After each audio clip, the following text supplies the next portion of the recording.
Алло, გამარჯობათ. გამარჯობა.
აფრთხილებული ვარო თქვენი ნაშრომითო თქვენ ამ კლინიკური უბრალოდ აფრთხილებული ვარ ამ თქვენი პაციენტის არაცნობიერი შემოქმედებითი პოტენციალითო და თავად და იგივე იუნგი იმავე პერიოდში სწორედ 1907 წელს წერს ფერენცის სანდორ ფერენცის აგრეთვე პირველი ფსიქოანალიტიკური ასე ვთქვათ საზოგადოების ყველაზე ახლო წევრს იუნგთან ერთად რომ იუნგი წერს რომ ვერაფერი ვერ გავიგეო ამ სტატიიდან უпростоრად ის ლაპარაკობს არა თვითონ სირთულეზე ამ ნაშრომის სტატის კი არა ნაშრომის არამედ ბუნდოვნებაზე რომ ესე იგი იმდენად ბუნდოვანი და არეულდარეულია ტექსტში ყველაფერი რომ სამჯერ მომიწია წაკითხო რაც შეიძლება ყოფილიყო ორი მიზეზით გამოწვეული ერთი რომ მე ვარო stupid ესე იგი ანუ თვითონ ავტორს აქვს შერჩეული ცოტა არ იყოს რთული სტილიო და მეო გარკვეული სიფრთხილით მაინც მეორე ვარიანტს მივანიჭებდი უპირატესობას ვიდრე იმას რომ დავიჯერო რომ რაღაც არ მესმის ამიტომ ამ შემთხვევაში რაზეა ლაპარაკი რომ აქ ინტელექტუალურ საკითხზე კი არ არის გაგების ლაპარაკი ამიტომ იმაზე საქმე იმაშია რომ ჩვენ ამ ტექსტში ფროიდის მიერ აღწერილ განსაკუთრებით როცა ის პირველ 3 თუ 4 სეანსს პირველ შესავალ სეანსებს აღწერს პაციენტთან ჩვენ ხედავთ ობსესიური ნევროზის ბუნებას რაში მდგომარეობს ეს მდგომარეობს იმაში რომ აღნიშნულებით რეპრეზენტაციებით ფანტაზმებით განდევნილი შინაარსებით გადანაცვლებით ისეთი დაცვის მექანიზმებით როგორც არის კონდენსაცია გადანაცვლება იზოლაცია რეტროაქტიული ანულაცია ობსესიური ნევროზის დროს მოკლედ მთელი მანქანაა ჩართული პროცესში რომელიც ყველაფერს იმდენად ხლართავს რომ თავიდან როცა თქვენ ობსესიური ნევროზის მქონე პაციენტთან იწყებთ მუშაობას გარკვეული დროის განმავლობაში ნამდვილად გაქვთ განცდა ქაოსის და თავად პაციენტსაც ეუფლება ქაოსის განცდა იმიტომ რომ განსხვავებით ისტერიული ან ფობიური პაციენტებისგან როცა ნევროზზე ლაპარაკობთ ობსესიური ნევროზის დროს კლინიკური მასალა არის იმდენად უხვი რამდენადაც რთულად გასაგები და ესე იგი ამ მასალის სიუხვე რომელიც რა თქმა უნდა დახუნძლულია ფსიქიკური მნიშვნელობებით არავითარ არ გვეხმარება ჩვენ ისევე უხვია როგორც მაგალითად ძალიან უხვი და ერთმანეთზე მიყოლებით სიზმრები ობსესიური ნევროზის დროს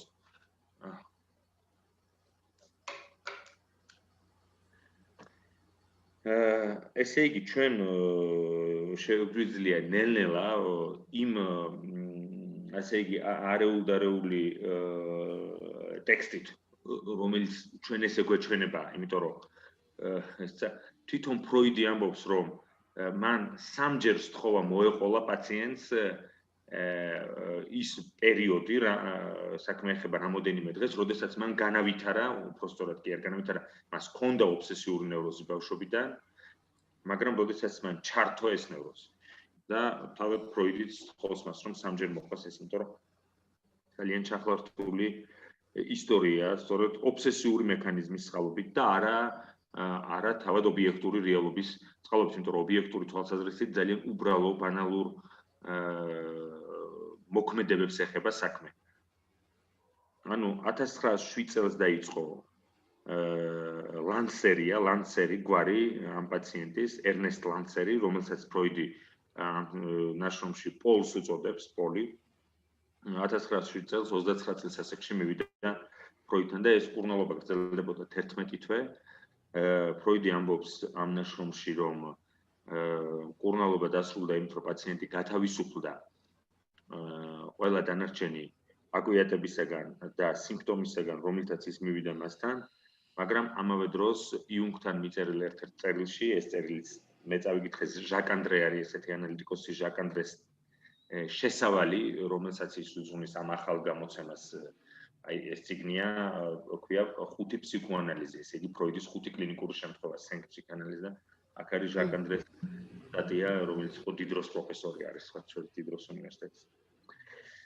ის იუნგს წერს ერთგვარ ჩავარდნაზე, ერთგვარ მარცხზე აგრეთვე, რომელიც განიცადა ამ თერაპიამ, რადგანაც ის ნაადრევად შეწყდა. აგრეთვე თავად ამ ერნესტ ლანსერის ბედი ძალიან ტრაგიკული აღმოჩნდა.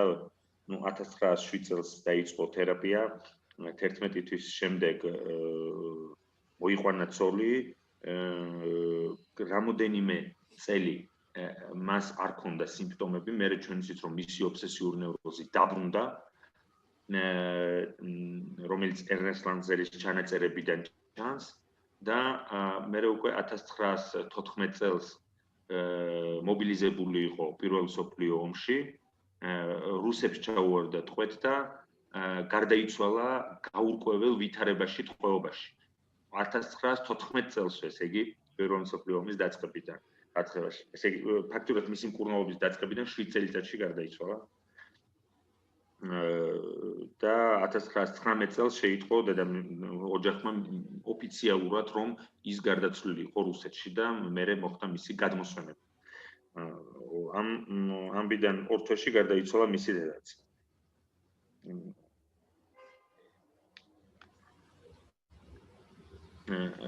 ფროიდს აქ ამ ნაწილში, ყოველ შემთხვევაში, რომელიც მე წავიკითხე, ესე იგი, კლინიკურ ნაწილში, ძალიან ხშირად მოყავს გოეთეს ფაუსტიდან პასაჟები და ახსენებს ფაუსტს და მეფისტოფელს. და შეიძლება ითქვას, რომ ეს კლინიკური შემთხვევა არაცნობიერის გენიის ყველაზე ნათელი ილუსტრაცია, ისევე როგორც ყველა ობსესიურ კომპულსიური აშლილობა, რომელიც ასე ვთქვათ, მეფისტოფელიანური მანერით ყველგან და ყველაფერში არის წარმოდგენილი, როგორც ეშმაკი, რომელიც მაგალითად სიტყვა ამენ, რომელსაც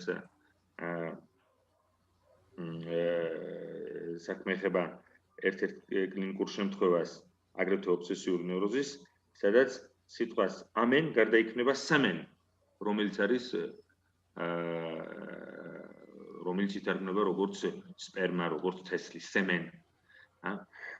ყველაფერს რაც შეიძლება ემსახურებოდეს გარკვეული, აკრძალული, განდევნილი შინაარსების რეტროაქტიულ ანულაციას, ანუ გასუფთავების რიტუალს, რასაც ეძახიან ობსესიური ნევროტიკები, თავად ამ რიტუალებშივე მოიაზრება ის ბრჭყალებში დანაშაული, რომელიც იწვევს ძლიერ და მძიმე ბრალის გრძნობას ნევროტიკებთან.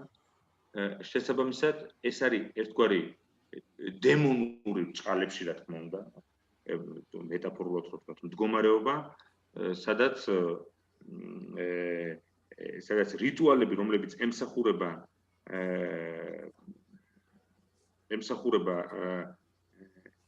გასუფთავებას ცნობიერების აკრძალული აზრებისაგან, თავად ეს გამასუფთავებელი, ასე ვთქვათ, რიტუალები შეიცავს ამაკრძალული აზრების აღსრულებას. ანუ ობსესიური ნევროტიკი არის სუბიექტი, რომელიც ერთდროულად უარყოფს გარკვეულ რეპრეზენტაციებს, რომლებსაც სიმბოლური მნიშვნელობა აქვს და ამავე დროს განახორციელებს კიდეც უარყოფის აქტით განახორციელებს იმას, რასაც უარყოფს. და ეს ყველაფერი ხდება სიმულტანურად. ამ ნაშრომში ფროიდი სწორედ ლაპარაკობს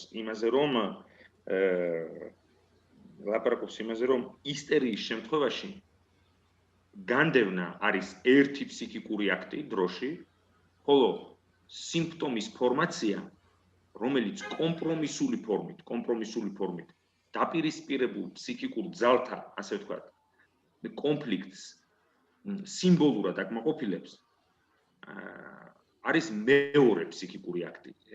შესაბამისად, ისტერიული სიმპტომი, მაგალითად, ისტერიული კონვერსია, ისტერიული ფანტაზმი, ისტერიული ფრიგიდიზმი და სექსუალობასთან დაკავშირებული პრობლემები არის ერთხელ სამუდამოდ არა, მაგრამ ერთხელ სტაბილურად ფორმირებული სიმპტომი,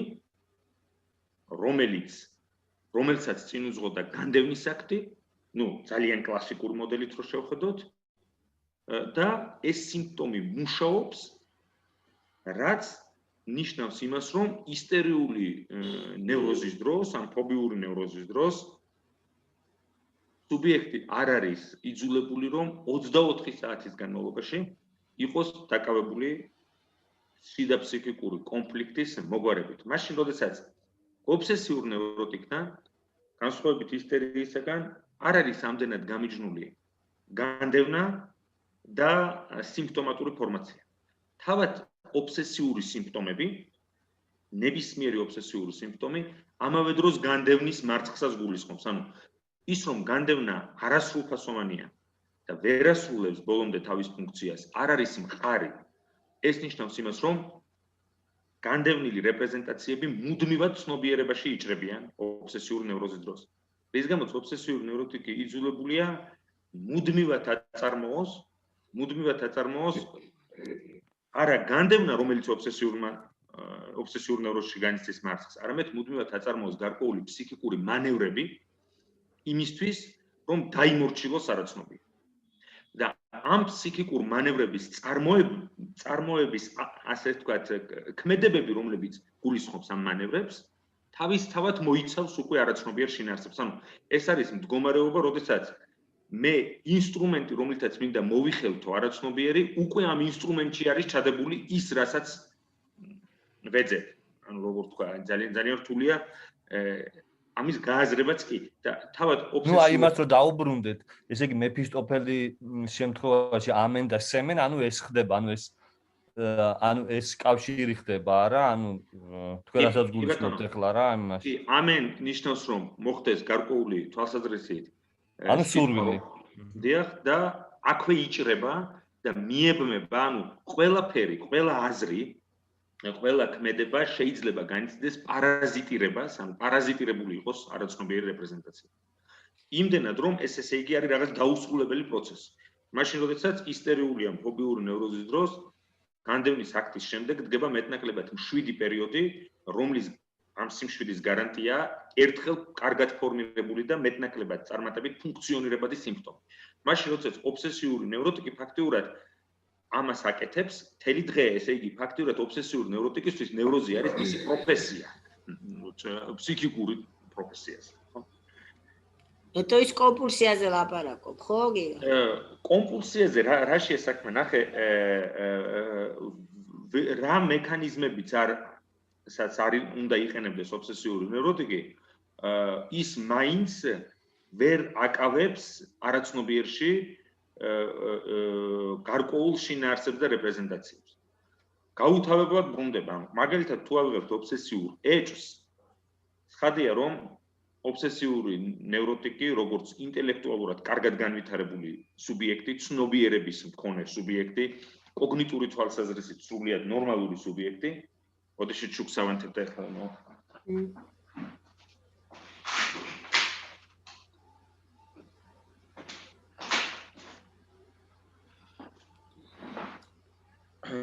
აცნობიერებს ის ამ ასე ვთქვათ, ერთი შეხედვით აბსურდულ ფორმაციებს, როგორც არის სრულიად დაუსაბუთებელი აზრები, თვითბრალდების განცდა, რიტუალები, ერთი შეხედვით სრულიად აბსურდული, ან ეჭვიანობა, ობსესიური და შემდეგ უპირისპირებს რაციონალურ არგუმენტებს. ცხადია, მაგალითად პაციენტი, რომელიც ჩვენ ვიცით, რომ პედოფილური ტენდენციები შეიძლება ჩვენ წავაწყდეთ პაციენტთან პერვერსიების დროს, სიზმრებში და ასე შემდეგ. ან ინცესტუალურ ტენდენციებს. ცხადია, ჩვენ ნევროზის დროს ნევროტიკის პრობლემა სხვა არაფერია, თუ არა ერთ-ერთი პრობლემა, რომ ის ფიქსირებულია სიყვარულის ინცესტუალურ ობიექტზე, ფიქსირებულია და შესაბამისად მისთვის ყველა ობიექტი არის ერთნაირად აკრძალული, ესე იგი ყველა ობიექტი იძენს ინცესტუალურ ნიშანს და ასე შემდეგ. მაგრამ მაგალითად უფრო დაუბრუნდეთ აი პედოფილურ ტენდენციას, მაგალითად ობსესიურმა ნევროტიკმა შეიძლება აიკვიატოს, რომ ის ხომ არ ვარ პედოფილი. ან შეიძლება აიკვიატოს, რომ ხომ არ ვარ ჰომოსექსუალი. და როგორც წესი, არავითარი სექსუალური სარჩული ამას არ გააჩნია, აი არავითარი. უბრალოდ ეს არის მისი სუპერეგოს მიერ, ასე ვთქვათ, შეთითხნილი ბრალდება, რომელსაც აწებებს როგორც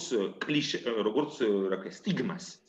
ანუ შიდა ფსიქიკური მექანიზმი, რომელიც თავისი პატრონის სტიგმატიზაციას ახდენს და ეუბნება, რომ აი შენ მაგალითად იქ ბავშვი რო აიყვანე, ან იქ იმ ბიჭს რო შეხედე, აი მაგალითად გამოიარა მამაკაცმა და იფიქრა, რა კარგად აცვია, რა კარგი კოსტუმი აქვს. იმ წუთშივე ჩნდება ობსესიური აზრი, იმასთან დაკავშირებით ხომ არ ვარ ჰომოსექსუალი. ცხადია, ჩვენ როდესაც ჰომოსექსუალური ტენდენციების მქონე პაციენტებთან მუშაობთ, ან ჰომოსექსუალებთან მუშაობთ, ჩვენ იქ ვიცით, რომ პაციენტთან ეს კითხვები როცა ჩნდება, სრულიად სხვა წყარო აქვს ამაზე. და ძალიან ეროტიზირებულია ეს ყველაფერი იღებს სათავეს ბავშვობიდან, ან მოზარდობის ასაკიდან, ან ძალიან ხშირად პაციენტები ამ კითხვას საერთოდ არ სვამენ, უბრალოდ მათ შეიძლება გითხრან თქვენ, რომ მათ აქვთ ძლიერი სექსუალური მიზიდულობა საკუთარი სქესის წარმომადგენლებთან და ამიტომ ისინი ამასთან დაკავშირებით როგორც წესი ბრალის გრძნობას არ განიცდიან, მაგრამ განიცდიან უხერხულობას, იდენტობის პრობლემებს და ასე შემდეგ. მაშინ როცა ობსესიური ვერსია თვითბრალდების საერთოდ არაფერს არ ეფუძნება, არანაირ ჰომოსექსუალობას და არანაირ პედოფილიას და არანაირ ინცესტუალურ ტენდენციებს საქმე არ ეხება. ამიტომაც ობსესიური ნევროტიკი ამას კარგად აცნობიერებს, მან კარგად იცის, რომ არ არის ჰომოსექსუალი, მან კარგად იცის, რომ არ არის ინცესტუალური ტენდენციების მქონე პერვერტი, რომელიც რეალობაში განახორციელებდა ამას და კარგად იცის, რომ არავითარი პედოფილი არ არის, მაგრამ ეს ცოდნა მას აბსოლუტურად არაფერში არ ეხმარება, რატომ? იმიტომ რომ საკმარისია დაახლოს არგუმენტების, რაციონალური არგუმენტების თელი წყება, ის გარკვეული დროის განმავლობაში მშვიდდება, ამას მოაქვს სიმშვიდე, მაგრამ ეს სიმშვიდე მისთვის გრძელდება ხანდახან 15 წუთი. საკმარისია ჩართოს ტელევიზორი, მაგალითად ერთ-ერთი კლინიკური შემთხვევა და პირველ არხზე გადის ჭიდაობა, თავისუფალი ჭიდაობა. რომელიც პაციენტს აინტერესებს, მას უყვარს ორთაბრძოლები და ცხადია 2-3 წუთი ჩერდება ეკრანთან. უყუროს ჭიდაობას.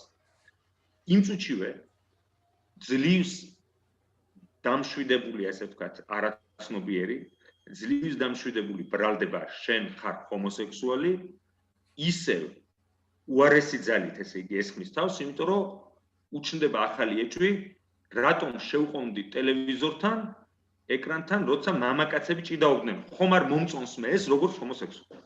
მორჩა და ისევ იწყება ჯოჯოხეთი ობსესიური ჯოჯო. იგივე ეხება პედოფილიას, იგივე ეხება ინცესტს, იგივე მე გეტყვი თუ საოცრად ლეიტენანტ ერნესტ ლანდზერის შემთხვევა თქვენ ხედავთ რამდენად აბსურდული და გიჟურია კონსტრუქტი, რომელსაც ახლა განვიხილავთ ძალიან მოკლედ, მაგრამ კიდევ უარესი ვარიანტებიც არსებობს, მინდა გითხრათ.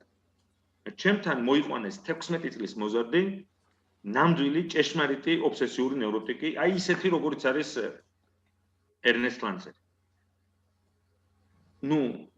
თქვენ მოგეხსენებათ, რომ ერთია ნევროზის ჩამთველი პერიოდი, როცა ირთვება ნევროზი და პერიოდი, როცა ნევროზს ეყრება საფუძველი. პერიოდი, როცა ნევროზს ეყრება საფუძველი არის როგორც წესი ადრეული ბავშვობა, ხოლო როცა ირთვება ის როგორც წესი არის მოზარდობის ასაკი და ჩამთველი ფაქტორი შეიძლება იყოს სრულიად სხვადასხვა. მთავარია ნიადაგი იყოს მომზადებული.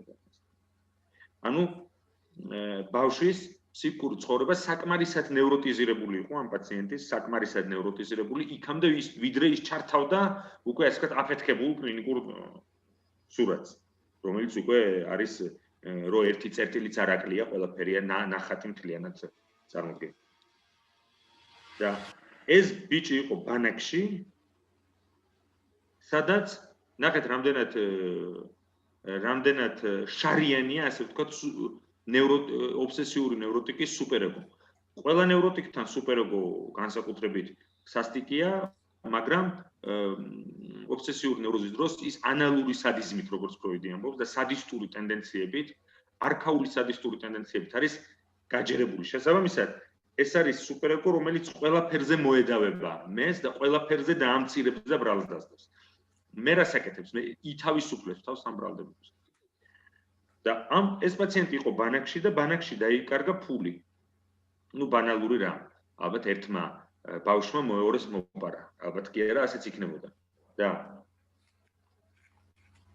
სადია მასწავლებელმა შეკრიბა ეს ბავშვები და თქვა რომ სასტიკად რა თქმა უნდა სხვანაირად აბა როგორ მოიქცეოდა ჩვენი სკოლის პედაგოგები, რომ თქვა რომ სასტიკად დაიჯდება ქურდი, ჯობია რომ მალე გამოთქვდეს და ასე შემდეგ და ასე. მაგრამ საქმე რაშია რომ პაციენტი რომელიც ჩემთან მოვიდა 16 წლის, მას ეს ფული არ მოუპარა. მაგრამ მას გაუჩნდა ობსესიური ეჭვი. ხომ არ შეიძლებოდა თეორიულად ქურდი ყოფილიყო თვითონ. ამასთან დაკავშირებით გაუჩნდა სასტიკი ბრალის გრძნობა და სასტიკი შიში რომ ხომ არ შეიძლებოდა რაიმენაირად დადასტურებულიყო მისი ქურდობა. იმდენად ძლიერი იყო, ასე ვთქვათ, აი როგორც ერნესტ ლანცერმა ვირთხებთან დაკავშირებით არის იქ შემთხვევა, ხო? ადამიანი ვირთხებით, როცა კაპიტანმა მოყვა რაღაცა სულელური ისტორია რა, რაშვეშია ჩინელები როგორ აზამებენ ადამიანს. ზუსტად ასეთი ბანალურმა შემთხვევამ მოახდინა მობილიზაცია ნევროზის იმდენად, რომ ამ პაციენტს მთელი, ესე იგი, 2 თვე ჰქონდა გატარებული გადამოწმებაში და დამტკიცებაში იმისა, თუ რამდენად შეუძლებელია და აბსურდულია, რომ მას მოეპარა ეს ფული, მაგრამ რეალური ცოდნა, რომ მას ეს არ გაუკეთებია, არ იყო საკმარისი. მას უნდა დაემტკიცებინა, ის ზუსტად ისევე, როგორც უდანაშაულო ადამიანი სასამართლოში პროკურორს, რომელსაც რაღაცა აბრალებენ, უნდა დაუმტკიცოს, მას უნდა დაემტკიცებინა, ალიბი უნდა ქონოდა და ის იძახდა, რომ აი მიახლოებით იმ დღეს, როცა დაიკარგა ის ფული, ამას აკეთებდა, მე ამას აკეთებდა, ამ ცარიელი დრო ვერსად ვერ ნახა, რომელიც შეიძლება არ ხსომებოდა მას. მაგრამ ჩვენ შეიძლება ვთქვათ, მაშინ რითი განსხვავდება ობსესიური ნევროზი ფსიქოზისაგან, იმიტომ რომ საკმაოდ ბოდვითია ეს ყველაფერი, რასაც ვლაპარაკობთ. საკმაოდ ბოდვითია. განსხვავება მდგომარეობს იმაში, რომ ობსესიური ნევროტიკი ძალიან კარგად იცის, რომ ეს სიმპტომატური კონსტრუქტი, ეს ობსესიური კონსტრუქტი არ შეესაბამება ობიექტურ რეალობას. რაც მთავარია ობსესიურმა ნევროტიკმა იცის, რომ საიდანღაც აქვს ამას, საიდანღაც იღებს სათავეს, რომ რაღაც ლოგიკა არსებობს. ცხადია, მაგრამ იცის, რომ ეს არ არის რეალობა და ის არ არის დარწმუნებული იმ სინამდვილეში ეჭვებისა, რომელიც მას გააჩნია. ანუ ისევე როგორც ამ ლეიტენანტმა, ამ ერნესტ ლანცერმა იცის, რომ მას არ აქვს არც ლეიტენანტ A-ს და არც ლეიტენანტ B-ს ვალი, რომ სინამდვილეში მას აქვს ქალბატონის ვალი, ახალგაზრდა ქალის ვალი, რომელიც მუშაობს ფოსტაში. მაგრამ რადგანაც ეს ამბავი ხელიდან დაუსხლტა რაციონალურ ლოგიკას და ინდივიდუალური მითის, აი რაზეც ოლივიე დუვილი 11 რიცხვში გველაპარაკება, ინდივიდუალური მითის და ფანტაზმის ლოგიკის ნაწილი გახდა, ფანტაზმს არ აინტერესებს ეს ბჭყალებში დეტალები, რომლებიც ჩვენ გვეუბნება, რომ ის არ არის ვალში, არც ერთ და არც მეორე სუბიექტი. მაგრამ საქმე იმაშია, რომ მას კაპიტანი, რომელიც ამ ნაშრომში მამასთან არის იდენტიფიცირებული, კაპიტანი ეუბნება აუცილებლად დაუბრუნეს 3 კურონი და 80 ცენტი ლეიტენანტ A-ს. მე ლეიტენანტი A ეუბნება მას, რომ მე კი არა ლეიტენანტ B-ს უნდა დაუბრუნო, მაგრამ საბოლოო ჯამში ერნესტ ლანცერმა იცის, რომ სინამდვილეში არც ერთის და არც მეორის ვალი არა.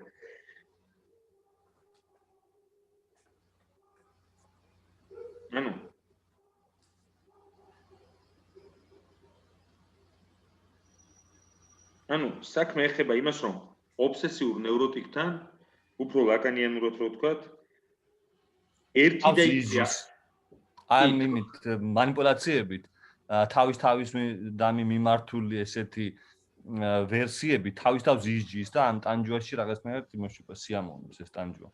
რა თქმა უნდა, იმიტომ რომ ეს ყველა ეს ასე ვთქვათ სიმპტომი გულისხმობს ბრალის გრძნობას და იქვე გულისხმობს თავის დასჯის ფსიქიკურ აუცილებლობას, თვითდასჯის ფსიქიკურ აუცილებლობას. გიგა, მათქო ცოტა უფრო შორს მიდის, თუ მე კარგად გავიგე, მაგ სტატიაში ეს ისა, რატომ არის, რომ იცის, რომ არ არის ვალი A და B ლეიტენანტების, არამედ არის ახალგაზრდა ქალის. კი. რომელსაც ის მოეწონა, ესეც იცის მან. კი. ხო? და რაღაცა სიმპათიით განეწყო ამის მიმართ, ამიტომაც გადაუხადა როგორც ჩანს. ხო, ეგ ხა მაგას რას გაიგებ. ხო და თუ თქვათ ის აღიარებს ამას, მაშინ ღალატობს, რომ იმ გოგოსთან მიდის.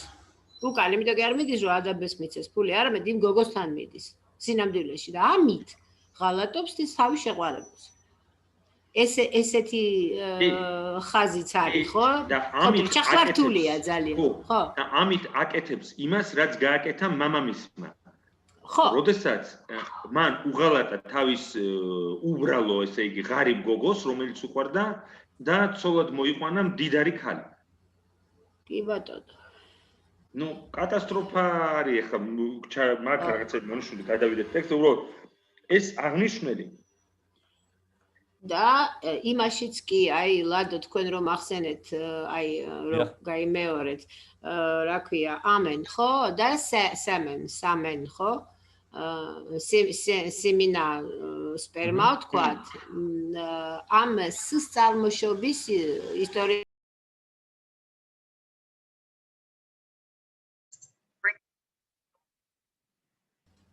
ყველა გაგვეთიშა? კი. ანუ აქ ერთი პრაქტიკული შეკითხვა მაგ ესე იგი რეკორდინგს, ანუ ვიწერთ ამას, ვინმე იწერს, ხო? როგორც ჩანს იწერს, იმიტომ რომ მაჩვენებს. აჰა. ხო, და იმის თქვა მინდა რომ ეს წამოვიდა აი ამ თავისი დამოჭკა რო ყავს შეყვარებული. სულ რო ლაიტმოტივია, ვისიც არის შეყვარებული, ხო? იმის სახელის ასოა. ერთ-ერთი. იმას აბავს კიდე. ხო, იმიტომ რომ მე გავიგე. ბოლომდე არ წამიკითხია ტექსტი მე, მაგრამ და ის ქალი ხა სემენდა ის ქალი. კი ბატონო, გადაება მე როგორც ერთად ამოკრიფე, ცოტა გაფანტული აქვს მან და რატო ბრალის განცდა კარგად ვერ მივხვდი. გიგა, შენ თუ ჩახვალ ამ პასაჟში, თუ გახსოვს ესა ის იმ სემენ გამოდის ამ შეყვარებულის ასო მიაბა, ერთი ასო სახელიდან, მაგრამ მე ირკვევა რომ ამ გოგოს აქვს საკვერცხეები და საშვილოსნო ამოჭრილი და ეს სემენ ესა გამორთული გაქვს, კი. და საკვერცხებია გამოჭრილი და მაინც ბავშვი არ ეყოლება და რა ამის გამო რეალურად დიდი მიზეზია იმისა რომ არ მოყავს ეს გოგო.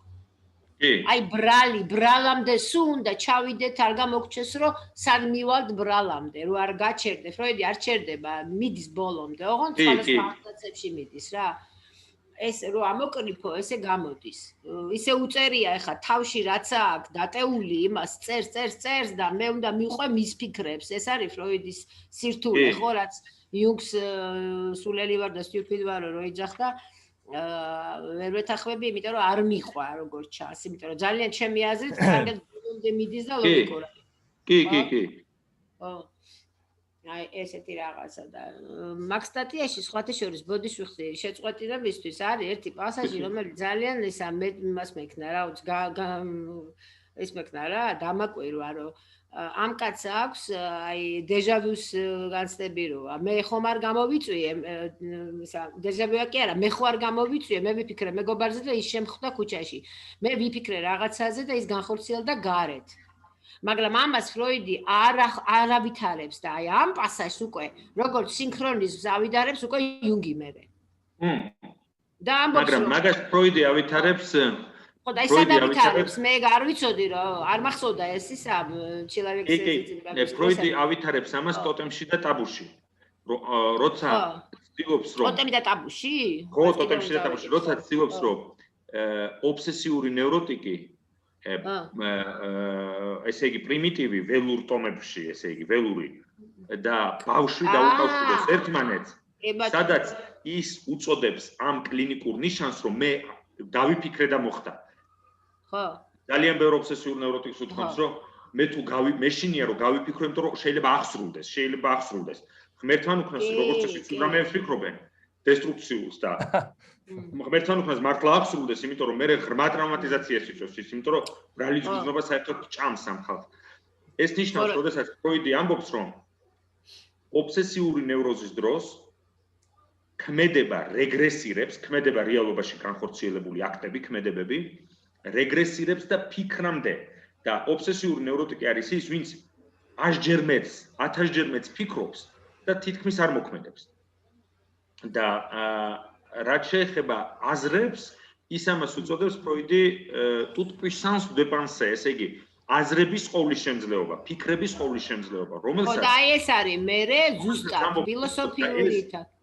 ეს დაიკვირვება პრიმიტივებთან, რომლებიც აგრეთვე ფიქრობენ, რომ მათ აზრით, ფიქრით შეუძლიათ შეცვალონ და ასე შემდეგ და თუ კი გაიფიქრებენ რაიმე ცუდს, რაც შეიძლება ეხებოდეს ტოტემს და ასე შემდეგ, ისინი მერე თვით დასჯის რიტუალებს აკეთებენ, ზუსტად ისევე როგორც ობსესიური ნევროტიკები და ბავშვებიც აგრეთვე, რომლებიც ცუდი ფიქრებისათვის და ცუდი აზრებისათვის ისევე ისჯიან თავს, თითქოს მათ ეს განეხორციელებინოთ და აი ამ რეგრესიას აზრზე და ფიქრის ყოვლისშემძლეობაზე, რომელსაც ფროიდი აკვირდება ბავშვთან, ზრდასრულ ნევროტიკთან და პრიმიტივთან, ამ ესე იგი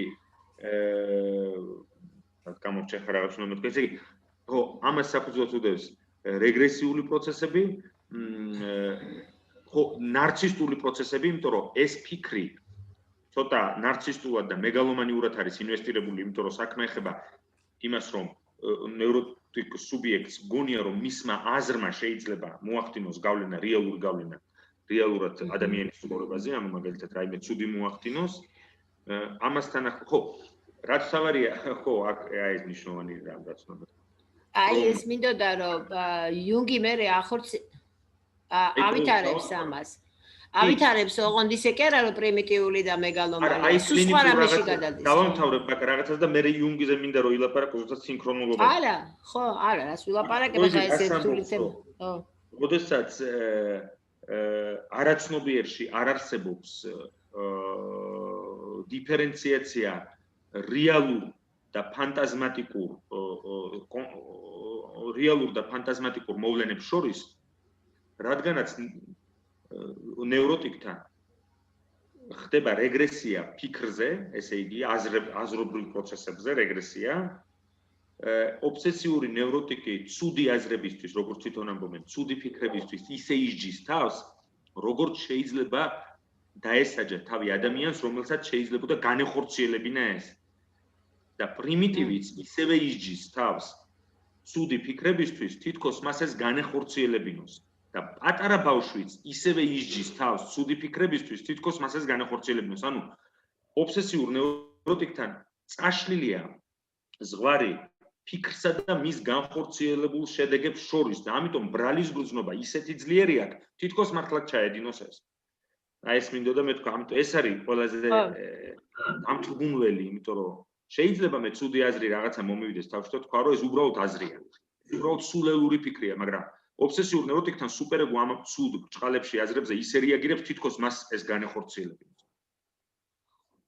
კი ბატონო, ამიტომაც ამბობენ, რომ ბავშვი როცა რეალურად ამტკიცებს და ჯერა რაღაცა, სადღაც მას არ ჯერა, ამიტომ არ აქვს ფსიქოტი ბავშვი. ხო. ფსიქოტიკი ამიტომ არ არის ბავშვი.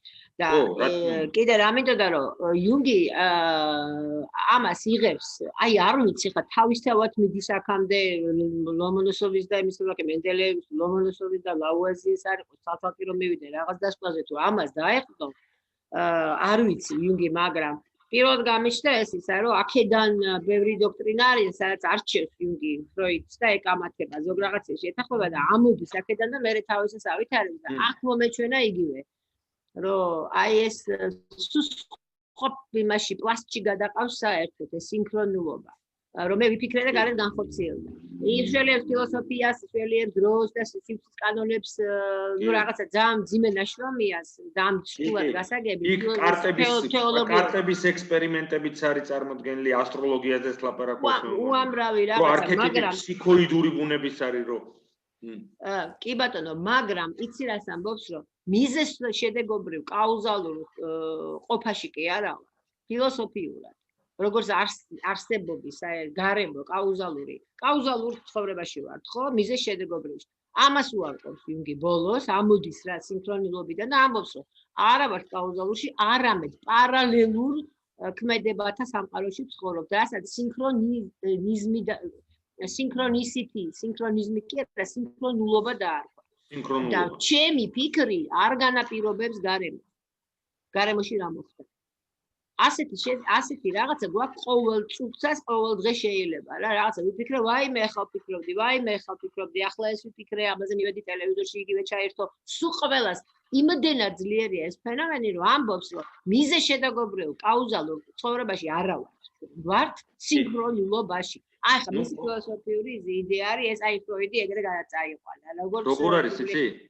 იუნგი უფრო თამამად ეხება იმ თემებს, რომლებსაც ფროიდის აზრით მეცნიერული ახსნა არ შეიძლება კონდეს. მაგალითად, მართალია ფროიდს აქვს 2-3 სტატია სიზმრებზე, რომლებიც უხდებათ პაციენტებს, ან მაგალითად დეჟავიუს ფენომენზე სტატია, მაგრამ რაღაცნაირად ცდილობს მაინც ამას მოუძებნოს ლოგიკური, კაუზალური, როგორც ჩვენ თქვი, დასაბუთება და მერე საერთოდ ამაზე წყვეტს ფროიდი რეფლექსიას, იმიტომ რომ ეშინია რომ ფსიქოანალიზი არ დაადანაშაულა მისტიციზმში.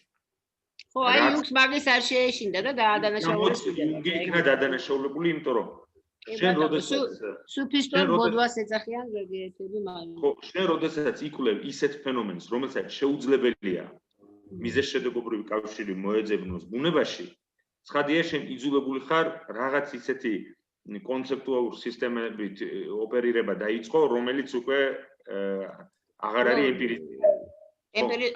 ისე კი ბატონო. თუმცა ხო, ცოტა ის არის, ხო. ემპირიული არის თუ არ არის? ფროიდი ობსესიურ ნევროზში აზრების ყოლის შემძლეობაზე. ეს სხვა რამე, იმიტომ რომ იუნგი რაზეც ამბობს, ის არის დამთხოვები, კოინციდენსები, ანუ ვიფიქრე ამაზე და ვნახე ეს. მაგრამ აქ ობსესიურ ნევროტიკთან ნიშნავს ლაპარაკი რაზე რომ მე შეიძლება სხვაზე გავიფიქრო რაიმე ცუდი და ეს ახდეს. იმ სხვას დაემართოს ეს რაღაც. ანუ აქ ძალიან კონკრეტულ ვიწრო ნევროტულ პრიზმიდან უყურებს ობსესიურ ნევროტიკას. ახლა ეს ფსიქოპათოლოგია არის და არ გადის. და ხო, და მე მას სჭირდება მთელი ასე ვთქვათ წყება რიტუალების განხორციელების იმისათვის რომ გაანეიტრალოს ეს აზრი. ხშირად ცუდი აზრები, როგორც ისინი ამბობენ, არის ბინძური აზრები და ცუდი აზრები ნევროტიკთან. ბინძური აზრები ძირითადად უკავშირდება სექსუალობას და პერვერსიულ სექსუალობას, რომელიც ობსესიური ნევროტიკის სექსუალური ცხოვრების ნაწილი სულაც არ არის, მაგრამ ცუდი ბინძურ აზრებში მათ აქვთ ეს და არის ცუდი აზრები. ცუდი აზრები არის, როდესაც დესტრუქციული, მაგალითად, მოკვდი. უცბად შეიძლება წამოვიდეს ესეთი აზრი, რომელიც იყოს მიმართული, რომელიც შეიძლება გაუჩნდეს დედას შვილის მიმართ. და ცხადია პირველი ჩვენ ვიცით კლინიკური პრაქტიკიდან მარინამაც და ყველა ვინც ბავშვებთან მუშაობს და დედებთან, თუ რამდენად ხშირია ეს და რამდენად არის დაკავშირებული ხშირად დედის ოიდიპოსის კომპლექსთან და მის გადაუჭრელ კონფლიქტებთან, როდესაც ან მაგალითად ეს არ შეიძლება იყოს აზრი, მოკვდი, ან ჩემო საყვარელო, ჩემო სიცოცხლე, რა ლამაზი ხარ, მოკვდი, უცბად მოდის თავში აზრი. ან მაგალითად პაციენტი, რომელიც უყურებს ფილმს, სადაც არის ეროტიული სცენა და უცბად წარმოიდგენს, რომ ქალი, რომელიც ამ ეროტიულ სცენაში მონაწილეობს მსახიობ მამაკაცთან ერთად, ამ ქალის თავი იცვლება და მის ადგილას არის დედამისის თავი.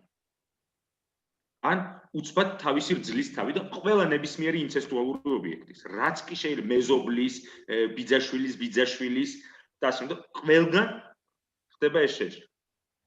ბინძური აზრის, ან ცუდი აზრის, მოკვდი რა. ან შეიძლება იყოს, როგორც ამ ერნესტ ლანცერის შემთხვევაში, კომპულსიური. აქ არის ნახე ნაწარმოები, კომპულსიური ფობია, ობსესიურ კომპულსიური ფობია. როცა წვერს სიპარსავს და ეშინია, რომ ყელი არ გამოიჭრას. მაგრამ სინამდვილეში ეს რეალური სუიციდური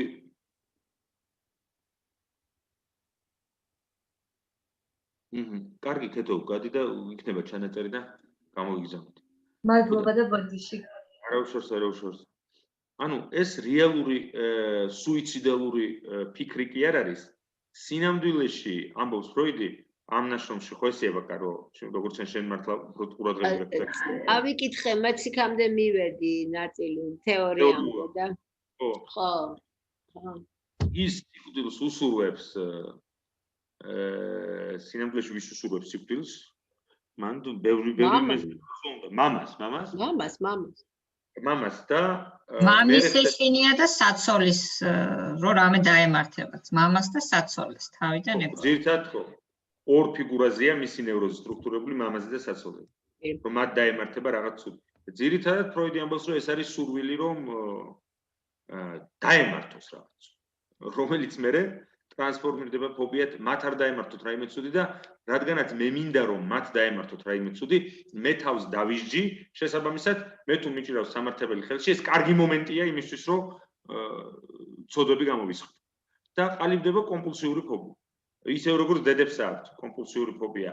შეიძლება ეს იყოს აზრი, მოკვდი, გადავარდი, ან ფობია არ გადავაგდო ბავშვი ფანჯრით. ან არ გადავაგდო აიმიდან, არ და დედები საერთოდ რომლებიც ინიბიციას განიცდიან, მე ახლოს ვეღარ ეყარებიან თავის შვილებს და ძალიან მძიმე კლინიკა ცხადია ბრალის გრძნობს. ხო, და მამაზე რა საინტერესოა რა, იმდენად უსურვებს სულს, თქვათ, ხო, რასაც არ აღიარებს, რომ იცის რომ მკვდარია და მაინც უბედურება დაემართება. იმ ქვეყნადაც. იმდენად ესე იგი შორს მიდის სიმპტომი, ტენდენცია. ან ყველა ვისაც საკითხული გვაქვს, ანუ როცა რაღაცებს ამოვიკითხავ, იმის კომენტირება ყველამ გავაკეთოთ ასე, როგორც ეხლა შვებით.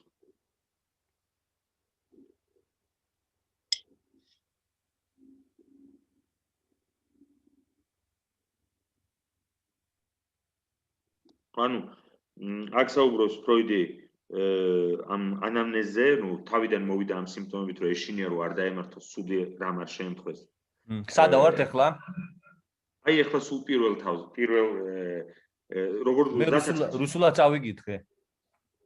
აქ არის ალბათ ამონარიდი დაავადების ისტორიიდან ეს.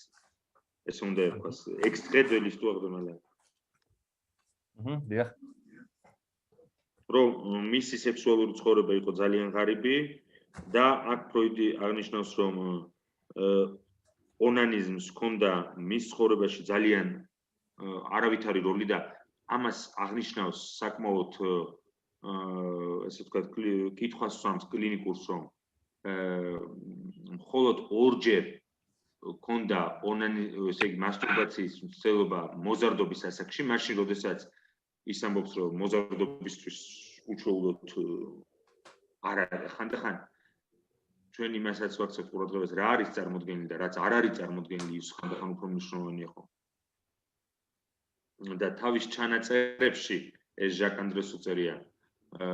ამბობს ფროიდი, რომ გარკვეული ამბობს, რომ როგორც წესი, აბსტინენციის წესის მიხედვით ისინი უკრძალავდნენ პაციენტს მასტურბაციულ აქტივობას, მაგრამ ამ შემთხვევაში ერნესტ ლანცერის შემთხვევაში მასტურბაციული აქტივობის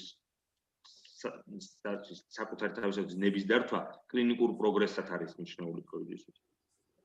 და რომ 26 წლის ასაკში ჰქონდა პირველი სექსუალური ურთიერთობა. როდესაც ჩვენ ვიცით, მან თქვა, წარმოუდგენელია, როგორ არის არაცნობიერში ტოლობის ნიშანი დასმული სექსუალურ სიამოვნებას, საპირისპირო სქესის დაუფლებასა და მამის მკვლელობას შორის ისეთი კვანძია გაკეთებული, რომ შეუძლებელია სექსუალობა ბრალის გრძნობის გარეშე და მონანიების გარეშე. ანუ იმისათვის, რომ სექსუალობა იყოს შესაძლებელი, უნდა გაიაროს ჯოჯოხეთი ობსესიურმა ნევროტიკმა. რატომ? იმიტომ რომ პირველი სექსუალური ურთიერთობის შემდეგ, რაც ძალიან უცნაურია აგრეთვე, რომ ამდენად მოეწონოს სუბიექტს, როგორც წესი პირველი სექსუალური ურთიერთობით აღფრთოვანებული პაციენტები მე არ მინახავს. მან თქვა, რომ ეს ისეთი კარგია, რომ ამის გულისთვის მართლაც ღირს მამის მოკლა. პირველი რაც აღმოხდა 26 წლის ასაკში, როცა ის საერთოდ არ იცნობდა არავითარ ფსიქოანალიტიკურ შრომას არც იყო მაშინ ბევრი მარტო სიზმრების ინტერპრეტაცია იყო დაწერილი და ეს მამის მკვლელობის ფანტაზმი სადღაც წაეკითხა.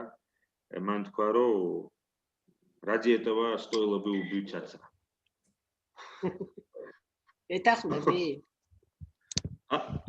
როგორ? არ ეთახმები თუ ეთახმები? ყველა ვეთახმები. აუცილებლად. მკვდარია, მაგრამ ამის მამაც მკვდარი იყო მაგ დროს. როგორ დაძვერი გიგა? ნუ ყოველ შემთხვევაში ფასი, რომელსაც ერნესტ ლანცერი იხდის, ძალიან ძვირია. ამ შემთხვევაში თან მოყვანილია ეს სიმბოლური მაგალითი, როცა შენ კი არ კლავ, ანუ რაღაც მეთოდია, სადაც ვირთხები კლავენ. ისეთი სისტემაა მოფიქრებული, სადაც შენ უბრალოდ შექმნი გარემოს, როცა აი ეს ცხოველი კლავს. აი რო შედიან ადამიანში, ანუ რაღაც ესეთი ფანტაზმი სხვა არის, როცა არ არის აუცილებელი შენთან მოკლა მამა, აი უბრალოდ რაღაცნაირად ამის გადატანა ხდება იმასე. აი ვირთხები შეყვანა სცენა, ხო, ანუ შენთან არაკეთე ფაქტურად ისეთ манипуляციას ახდენ, რომ ეს თვითონ ხდება გარემოში და ეს შენ გაწყობს ესეთი რაღაც, ხო ესე არის. კი ბატონო. კი, მე აქ ძალიან ღრმა ანალიზი აი ამ ფანტაზმის უпростоრად ვირთხის როგორც სიტყვა ვირთხა, როგორც აღნიშნული აქ ჩანს და ეს გვახსენებს ჩვენ ფროიდის სიზმრების ინტერპრეტაციას, როდესაც ის აღწერს კონდენსაციის, ანუ შედედების კონდენსაციის მექანიზმს, სადაც ერთი სიმბოლო ძალიან ბევრ მნიშვნელობას აერთიანებს საკუთარ თავში და ამ მნიშვნელობებს შორის ნახულობს რაღაც საერთოს და ასე ვთქვათ ძერწავს რაღაც კომპოზიტურ ხატს, კოლაჟს, რომლის ანალიზი, აი ვირთხის ანალიზი ამ შემთხვევაში უამრავ მნიშვნელობაზე გავყავართ ერთ აღნიშნავს. ძალიან ეკონომიურია სიმპტომი ამ თვალსაზრისით და სიმბოლო ზოგადად ეკონომიურია, ამიტომ რომ ჩვენ სიმბოლოებით როცა ვოპერირებთ, მაგრამ ეს ვერ ახდენს, ანუ ობსესიური ნევროტიკი როგორც მე გავიგე, ანუ ვერ ახდენს ამ სიმბოლიზებას. ნუ ეხლა ამ შემთხვევაში ფროიდი ეხმარება, მაგრამ თვითონ ვერ ახდენს, რაც არ უნდა ინტელექტუალურად მიუდგეს ამ ფიქრებს, თვითონ ვერ ახდენს სიმბოლიზებას და აქედან გამომდინარე ეს პრობლემა რჩება მაშინ თუ არ ვწდები, ხო? ესე იგი, ნამდვილად ობსესიურ ნევროტიკთან ეს სიმბოლიზაციის და მეტაფორიზაციის სამუშაო არ არის დასრულებული. არასრულფასოვანია, გარკვეული თვალსაზრისით. ანუ ჯაჭვი არის გაწყვეტილი, სიმბოლური ჯაჭვი არის გაწელილი, ან მოწყვეტილი. იმიტომ რომ წარმოსახვით რეგისტრშია მთლიანად, ლაკანიანი. წარმოსახვitში არის. ფანტაზმატიკურ წარმოსახვით რეგისტრშია, სადაც ყველაფერი როგორც ხელოვნებაში თქვენ ხადვარი ხართ და იცით, რომ ყველა ვერსია და ყველა განვითარება წარმოსადგენია. მაშინ როდესაც სიმბოლური ეფექტურობა გარკვეულწილად სტაბილიზაციას ახდენს და აჩერებს პროცესს, და ამ შემთხვევაში ამიტომაც არის, რომ წარმოსახვით რეგისტრი იმდენად იჭრება ფსიქიკურ სფეროში და ცნობიერების სფეროში, რომ ჩვენთვის არასრულფასოვანია მეტაფორიზაციის პროცესი თვითონ. რაზე ლაპარაკობს მე, რომ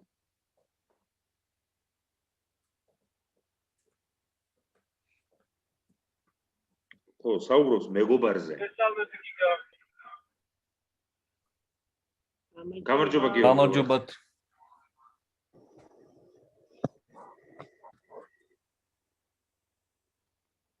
მე საუბრობს იმაზე, რომ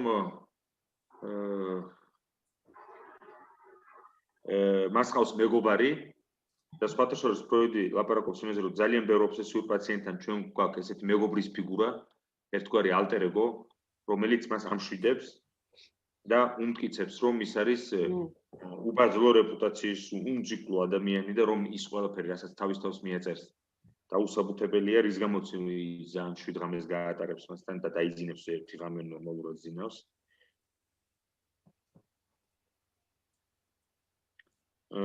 პირველ სეანსი აქ ლაპარაკი, რომ მას ყავდა მეგობარი, რომელიც მან აღმოაჩინა, რომ თურმე დაინტერესებულია მისი დიდ და მასთან იმიტომ მეგობრობს, რომ მასთან სახლში მიესვლებოდეს.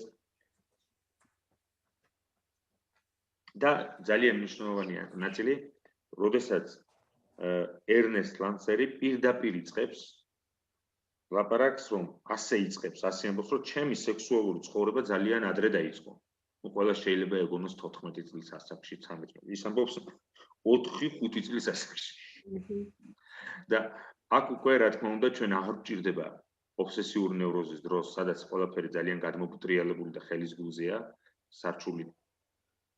ყველაფრის აღარ გვჭირდება იმის მტკიცება, რომ ინფანტილური სექსუალობა მნიშვნელოვნად ჩართულია ნევროზის ეტიოლოგიაში. რაც ყველაზე მნიშვნელოვანია ობსესიური ნევროზის ანამნეზში და ეს დღესაც თითოეული ობსესიური ნევროზის კლინიკური შემთხვევა ადასტურებს ამას არის ის, რომ ობსესიური ნევროზის ეტიოლოგიაში ხშირად ჩვენ ინფანტილურ სექსუალობას ვაწყდებით არა ფანტაზმის ფორმით. ან ფანტაზმატიკური გადამუშავების ფანტაზმატიკურ ვერსიებს სექსუალობის, ინფანტილური სექსუალობის. ზრდასრულ პაციენტებთან, ზრდასრულ პაციენტთა დისკურსში. არამედ ჩვენ ეტიოლოგიაში გვაქვს რეალური სექსუალური გამოცდილებები, რეალური სექსუალური განცდები, ხშირ შემთხვევაში რა თქმა უნდა მატრამვირებელი და ძალიან ინტენსიური ბუნების. მაგალითად, ავიღოთ ინფანტილური მასტურბაცია. ჩვენ ვიცით, რომ 3-დან 5-6 წლამდე ეს ბანალური ფენომენია და ძირითად შემთხვევებში, როდესაც ჩვენ მოზარდებთან მუშაობთ, რომლებსაც აქვთ გამანადგურებელი ბრალის გრძნობა მასტურბაციასთან დაკავშირებით, ხშირად გოგონებსაც, უფრო ხშირად ბიჭებს, მაგრამ გოგონებიც არ არიან ამ თვალსაზრისით გამონაკლისი.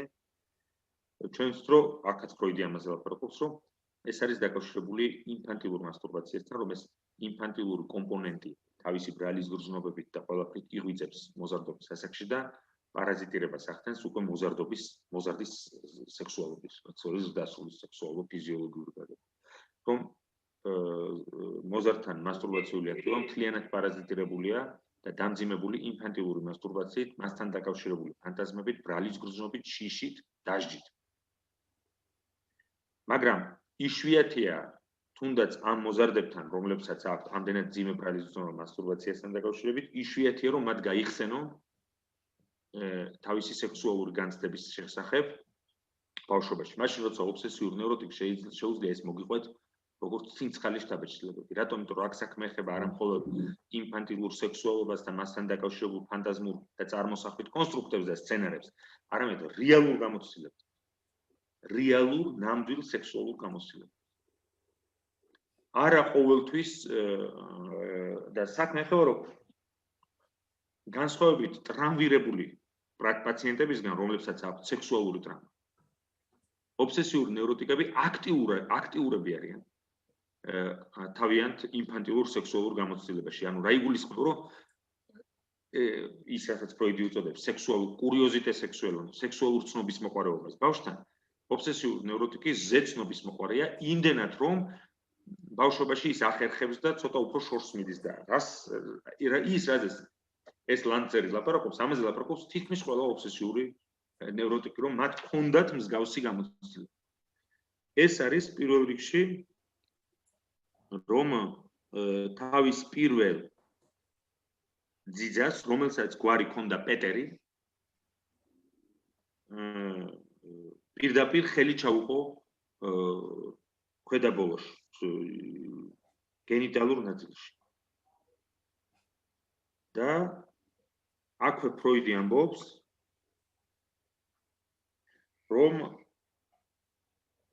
რატომღაც იქ არის, რა თქმა უნდა, ნევროტიკთან ჰომოსექსუალური კომპონენტი, განდევნილი ლატენტური ჰომოსექსუალური კომპონენტი, რომელიც რა თქმა უნდა მამასთან არის დაკავშირებული და ჩვენ ჰომოსექსუალური და კომპონენტის გარეშე არა ვართ ამ კლინიკურ შემთხვევაში, იმიტომ რომ საქმე ეხება აი ამ ანალურ წამებას ვირთხებით და ესე იგი ჰომოსექსუალურ დესტრუქციულ სადომაზოხისტურ ჰომოსექსუალურ ფანტაზმებს.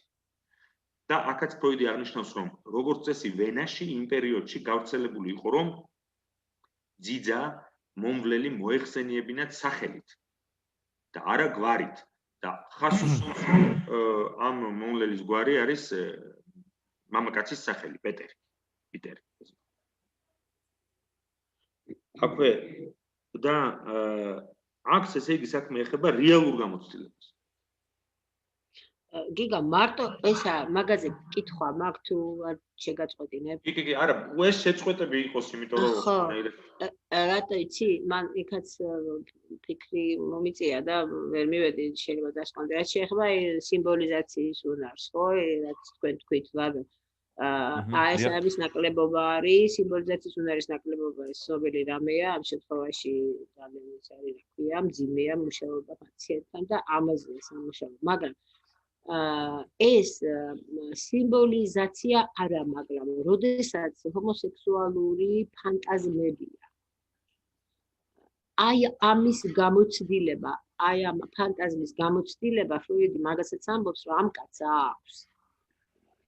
то есть ბავშვური ფანტაზმები, რომ ბიჭებიც აჩენენ შვილებს და რომ დაორსულება ანალურადაც შეიძლება. აი აქ ცოტა უფრო ღრმად თუ მოიფიქრებ რას წეს ძალიან განუვითარებს მაგრამ ხო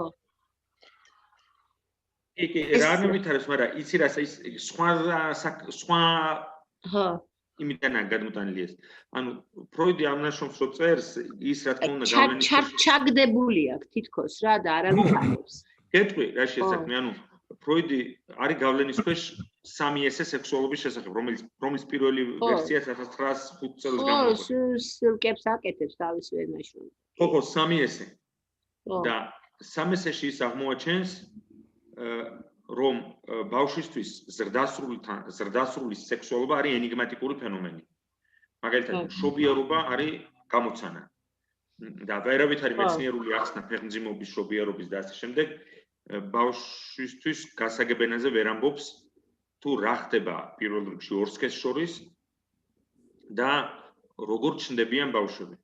და რა თქმა უნდა, ბავშვი ქმნის ფანტაზმს, რომელსაც ის აყრდნობს თავის გამოცდილებას. ანალურ ფაზაში განვითარების რო გამოცდილებაში ბავშვმა იცის, რომ რაღაცა გამოდის ჩემი სხეულიდან გარეთ და ეს რაღაცა არის ის რასაც ქოთანზე აკეთებს ბავშვი და ასე შემდეგ. შესაბამისად, ის ანვითარებს დაბადების ანალურ ფანტაზმს. რასაც ფროიდმა უწოდა და იმ ნაშრომსაც ესე ქვია, ეს კი რეალური გამოცდილებაზე აყრდნობს ფანტაზმს. ეს არის შენი ეხა გადავაგე. ინფანტილური, ანუ ფროიდი ამას უწოდებს ინფანტილური თეორიები სექსუალობის შესახებ. ერთ-ერთი ინფანტილური თეორია არის ანალური შობა, მეორე ინფანტილური თეორია არის, რომ ქალსაც აქვს პენისი, ანუ მე ბიჭი არ ვითარებს ამას, რომ მე თუ მაქვს ქალსაც აქვს. მესამე ინფანტილური თეორია სექსუალობის შესახებ არის, რომ ბიჭს თუ აქვს და მე არ მაქვს, ესე იგი მექნება და ასე შემდეგ და ასე. ანუ სხვაგვარად რო ვთქვათ, ფროიდი ამით ამტკიცებს, რომ ადამიანთან სექსუალობა სტრუქტურირებული არა მეცნიერულ ცოდნაზე დაფუძნებული არ არის, არამედ ფანტაზმზეა მთლიანად დაფუძნებული. და აქაც ხო ერნესტ ლანცერთან მოყავს აი ეს ფანტაზმი ანალური შობის და თუკი გარედან შეიძლება რაღაცა იქნას, შეიძლება შიგნითაც შევიდეს. გარედან შიგნით და აქ დაფეხმძიმებაზეც ლაპარაკობს. ესე იგი ეს დამატებითი დალინკულია, ხო, ასე ვთქვათ, ქართულად როდესაც.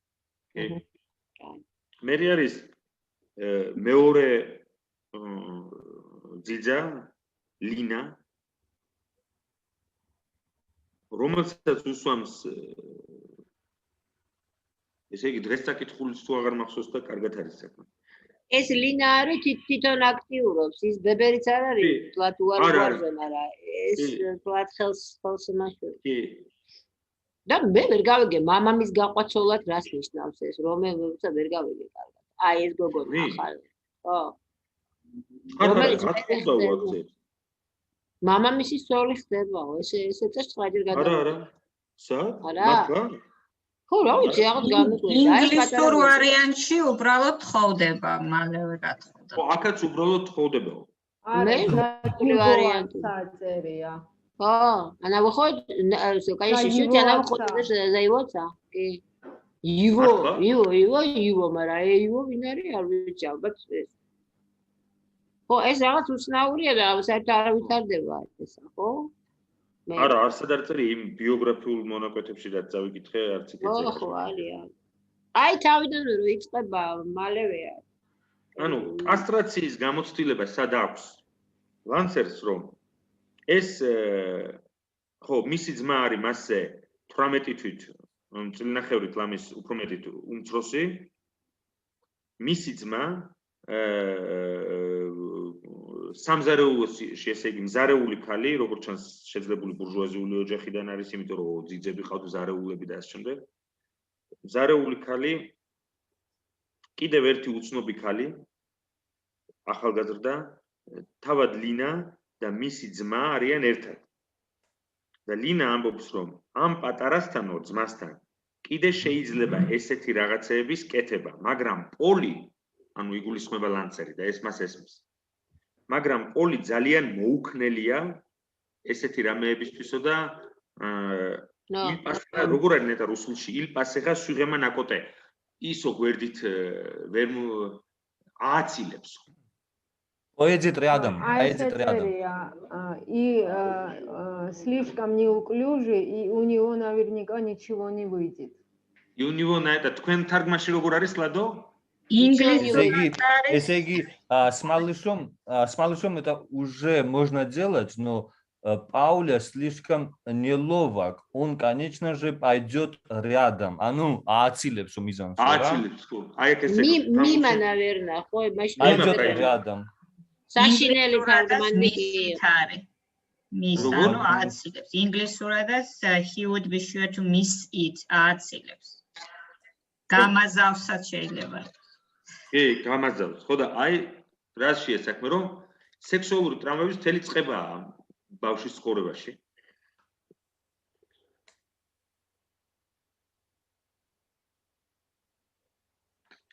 ის არ იყო ისეთი, ასე ვთქვათ, გაწაფულიო, როგორც პეტერი, მაგრამ მის ლოგინში მას ჰქონდა უფლება, რომ შეხებოდა მას.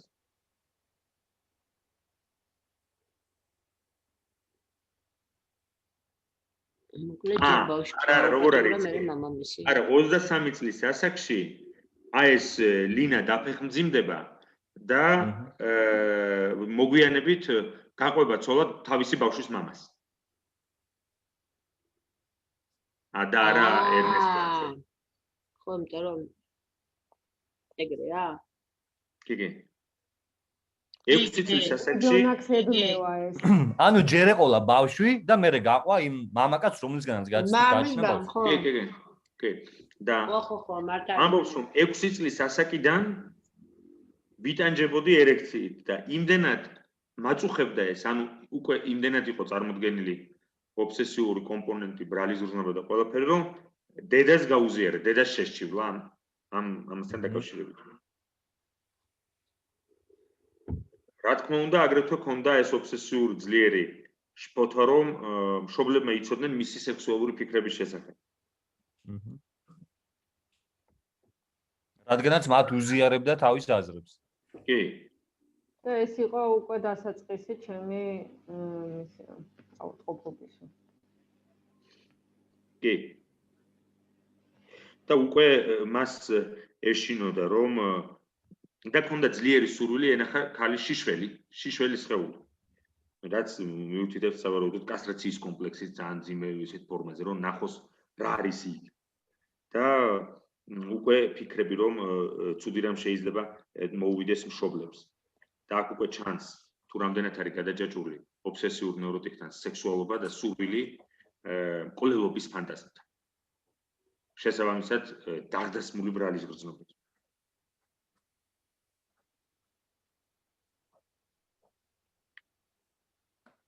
და ერთ-ერთი რომ მაგალითად მამა რომ მოკვდეს რა მოხდება. და ფიქრობდა რომ თუ მე ვნახავ დავინახავ შიშველ ქალს მამა მომკვდება მამა. რაც მუშაობს როგორც სასჯელიც და როგორც სურვილიც, აი აქ ვლინდება სწორედ ის რომ მას სურს მამა გზიდან ჩამოიშოროს ოიდიპალური თვალსაზრისით, მაგრამ ხმოვე დროს მისთვის ეს იქნება სასჯელი. ამიტომაც არის რომ რეალური მამის გარდაცვალება მის შემთხვევაში ფაქტურად ნევროზის გამწვავების მიზეზი ხდება. როგორც ზოგადად ობსესიური ნევროტიკის ცხოვრებაში. რეალური გარდაცვალება მამის ხდება გამწვავების მიზეზი, იმიტომ რომ მატრამვირებელია ხოლმე, იმიტომ რომ ესეთი ფანტაზმი ხვდება რეალურ მოვლენას ფსიქიკურ ცხოვრებაში. ერთ რაღაცას ვიტყვი თუ ძალიან არ შევცვლი, ესე იგი ჩვენი კითხვის სტრუქტურას, თუ არ დავარღვევ რაღაცა იმას მატრიცას. როგორც სრულიად ესე იგი შემდეგ მომავალში ვკითხულობთ ტექსტში, რომ რა თქმა უნდა ეს ყველაფერი მოდის იმ მომენტიდან, როცა ის პატარობაში მასტურბირებდა და მამამ ეს აუგრძელა და იყო ჩხუბი მამასთან ერთად და მამას დაუყურა, ხო? ანუ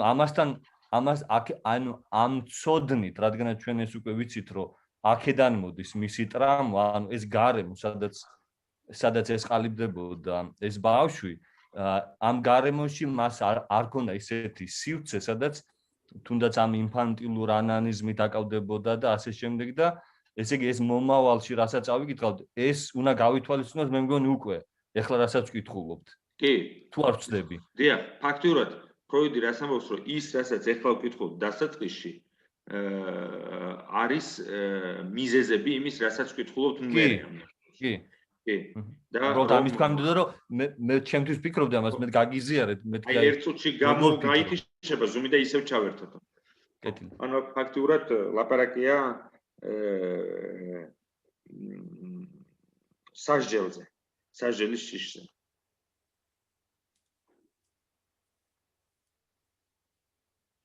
და რა თქმა უნდა, მას ჰქონდა ძლიერი აკვიეტება, რომ გაეკეთებინა რაღაც ისეთი ქცევა.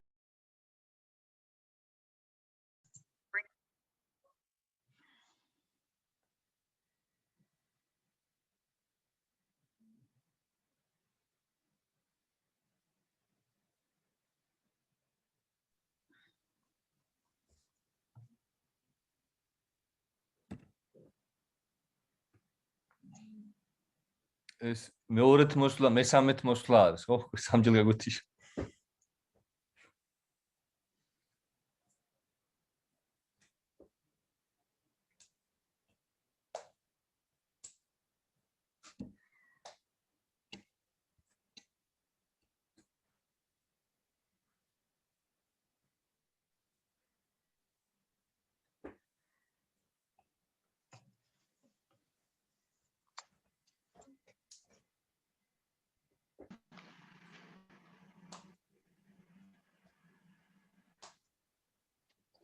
და რა თქმა უნდა, ბანალური რაღაცა რაზეც აქ ფროიდი ლაპარაკობს, რომ მასთან როგორც ყველა ნევროტიკთან დაიწყო კონფლიქტი ეროტიულ ტოლვით ტენდენციებსა და ამ კრძალავ ტენდენციებს შორის. უბრალოდ ჩვენ ამ კონფლიქტს, ესე იგი, ხედავთ სხვა ნევროტიკებთანაც, არა მხოლოდ ობსესიური ნევროზის დროს, უბრალოდ ობსესიური ნევროზის დროს ყველაფერი წარმოდგენილია ერთ სივრცეში, ერთ ციფრთხეში. როგორც ტოლვითი ტენდენცია, ასევე საპირისპირო ტენდენცია, რომელიც კრძალავს ამ ტენდენციას. წარმოდგენილია ერთ ციფრთხეში ერთდროულად. ერთდროულად აქტიურია ორი. და ამიტომაც ერთდროულად გამოიხატება, როდესაც ქვას ჯერი იღებს და მერე დებს, ანუ ორივეს ახორციელებს. კი ბატონო, ანუ დროში და სივრცეში მოცემულია ერთდროულად. მაშინ როდესაც ორფაზიანი სიმპტომებია. კი, ორფაზიანია და ორივე ფაზა მუშაობს როგორც ერთის მერე მოდის მეორე ნაწილი, მეორე სერია. იმიტომ რომ ორივე ტენდენცია ერთნაირად უნდა დაკმაყოფილდეს. ეხლა აქ ჩვენ დავსვათ კითხვას ალბათ, ეს ფროიდი არ წავს ამ კითხვას, მაგრამ სხვაგან სწამს და შეგვიძლია აქ დავსვათ. რომ თუ კი მორალი, ეთიკა, აღზევობითი ასპექტები და თუნდაც რაციონალური ნაწილი არის ფროიდისთვის განუზომლოდ უფრო სუსტი რამ, ვიდრე არაცნობიერი ტენდენცია, რომელიც წამლეკავია და აუცილებლად ლტოლვა, აუცილებლად უნდა დაკმაყოფილდეს ან სუბლიმირდეს ან სიმპტომში გამოვლინდეს, იმიტომ რომ ლტოლვა არის შინაგანი ენდოფსიქიკური იმპერატივი, რომელიც მე მაიძულებს, ჩემს ფსიქიკურ აპარატს აიძულებს, რომ იმუშაოს. რატომ არის ობსესიურ ნევროტიკთან საპირისპირო ტენდენციები, ანუ მეს ტენდენციები, ისეთივე ძლიერი, როგორც არაცნობიერი ტენდენცია. ანუ რატომ არის რომ ყარდება ობსესიურ ნევროტიკთან ასეთი ძალთა თანაფარდობა? რატომ არ არის რომ ვთქვათ, რომელიმე ერთი ტენდენცია იმარჯვებს და შესაბამისად გარკვეული დროის განმავლობაში, როგორც გამარჯვებულმა მხარემ შეიძლება დაამყაროს მშვიდობა ქვეყანაში, იქამდე ვიდრე შემოსევა არ დაიწყება 10 წლეულების შემდეგ, ან არ გაჩნდება. რატო არის რომ ომი ობსესიურ ნევროზის დროს არის უწყვეტ რეჟიმში. ანუ არავითარი ცეცხლის შეწყვეტა არ არსებობს. ან ზავი.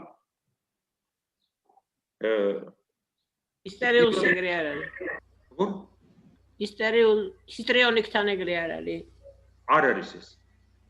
არ არის და ამიტომაც არის რომ ისტერიული პაციენტი გარკვეული, მაგრამ ფასს ისიც იხდის სხვა ფასს, ის იხდის ფასს იმის რომ საერთოდ აზრზე არ არის გაშიშს. იმიტომ რომ განდევნა კარგად მუშაობს და საერთოდ თვითონ განდევნა მუშაობს, კი. საერთოდ თვითონ არაფერ შუაში არ არის. აი რა შემთხვევაში ვიცი, როცა კომპრომისი მიღწეული ამ შემთხვევაში არ არის და სიმპტომი არ აქვს. უსიმპტომო ისტერიულზე ლაპარაკობ. კი, სტრუქტურულად ისტერიული. მაშინ რო ობსესიურ ხასიათობრივი და არა სიმპტომური ნევროტიკი რა. როგორც ხასიათის ნევროზი. აი იქ ეს ამბივალენტურობა არის გასახეს.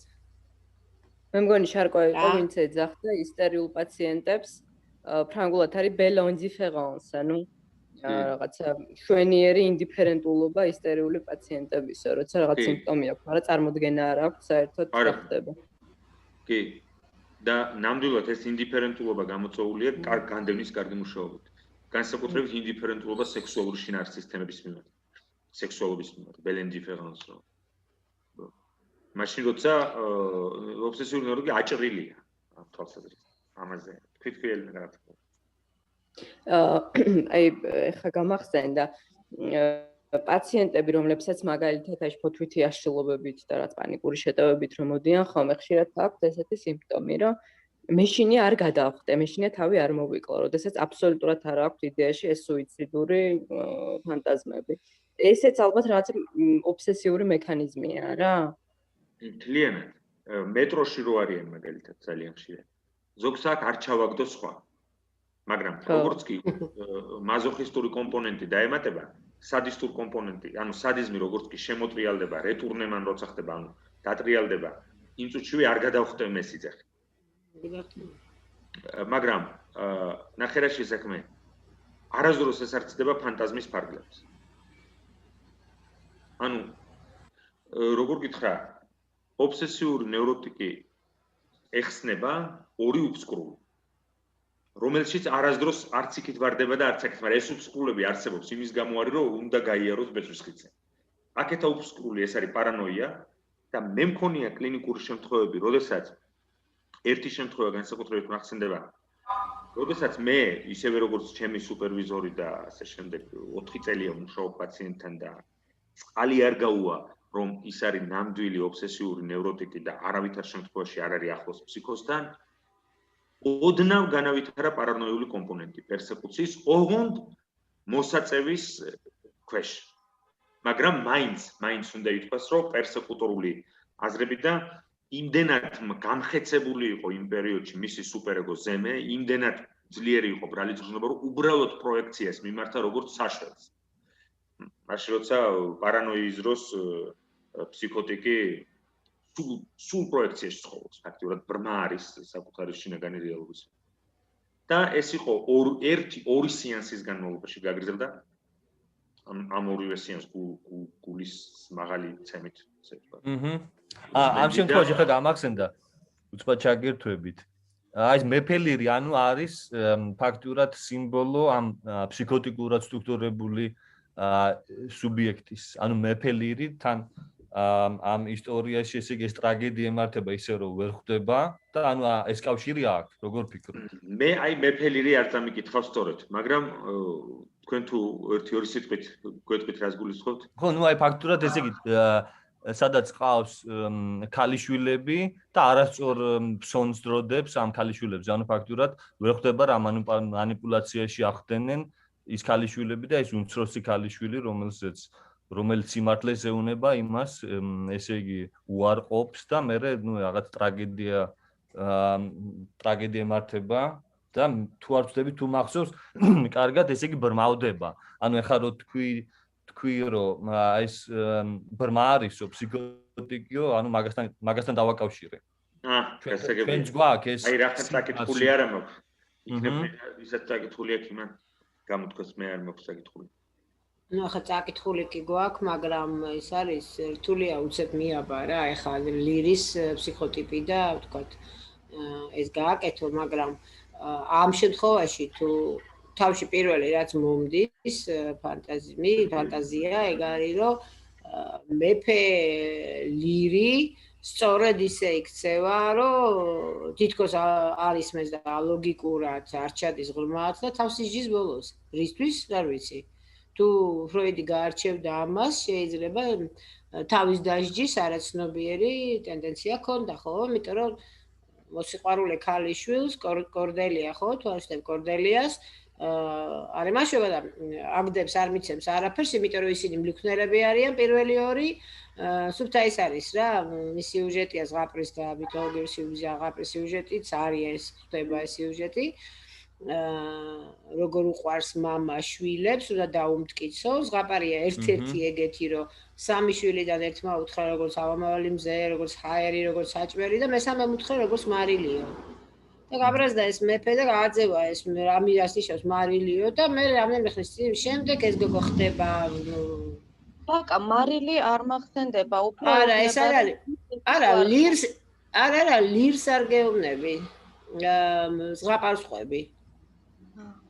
ხო და ამ ზღაპარში მარილი ეს იყო რას ნიშნავს მერე მიდის ეს გოგო უბატრონოთ ეს რა ქვია და მერე ვიღაც პრინც გაიცნობს ხდება ისევ დედოფალი რომ რაღაც ქვეყნის და პატიჟებს ქმარს ეუნება რომ ის მამაჩემიაო მეფიშვილი ვარო მეო და აუ გაგიზდება ეს კაცი ჩამოიყვანს ამას ჩამოიყვანს და ეს გოგო შეუკეთოს ყველაფერს უმარილოს საჭმელს საოცარი მაგი და საოცარი გამასპინძლება და მეფე არისო ესო არაჩვეულებრივ რაოდენობაო რაღაცა სიმდიდრე უბედურება მაგრამ ვერაფერი არ შევჭამე მარილიო და მე ახსენებს რომ მე ესე გითხარი შენ და აი მარილი რომელიც რაღაცა რომლის გარეშეც ასე ვთქვათ საჭმელს ვერ მიიღებ და უგემურია ყველაფერი ასე მიყვარხარ მე შენ ხარ ის წერტილი რომლის გარეშეც სიცოცხლეც არ ვერ შეჭამ და მე ხვდება ეს ესე თავდება happy end-ი და იქ არ არის happy end-ი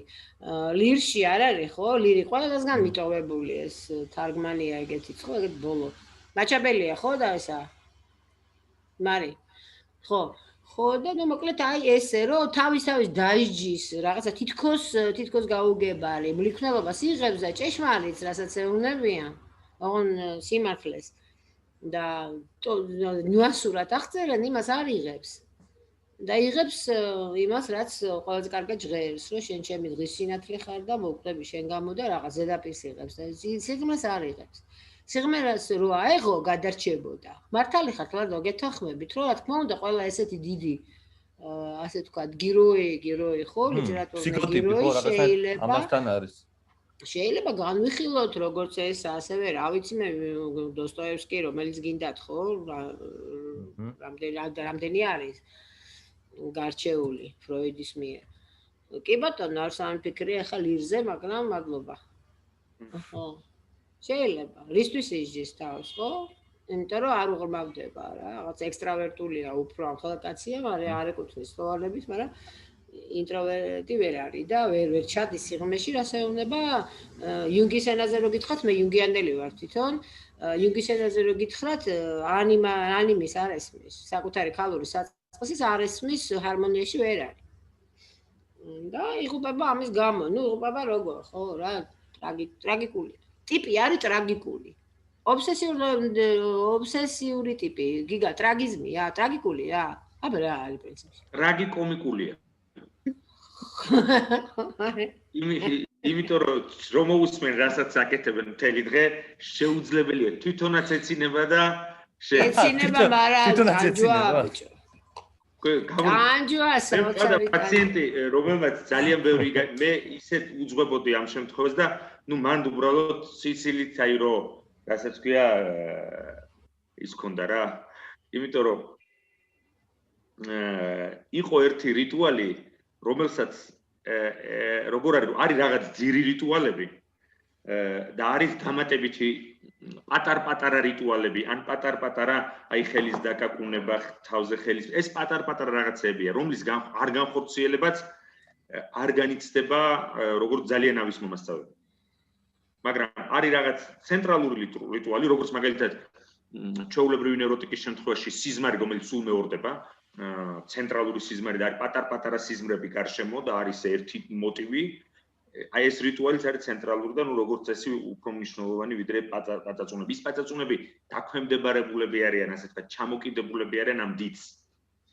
და აქ ამ პაციენტს ჰქონდა ესეთი პრობლემა, რომ ეს დიდი რიტუალი უნდა განეხორციელებინა თავის სახლში.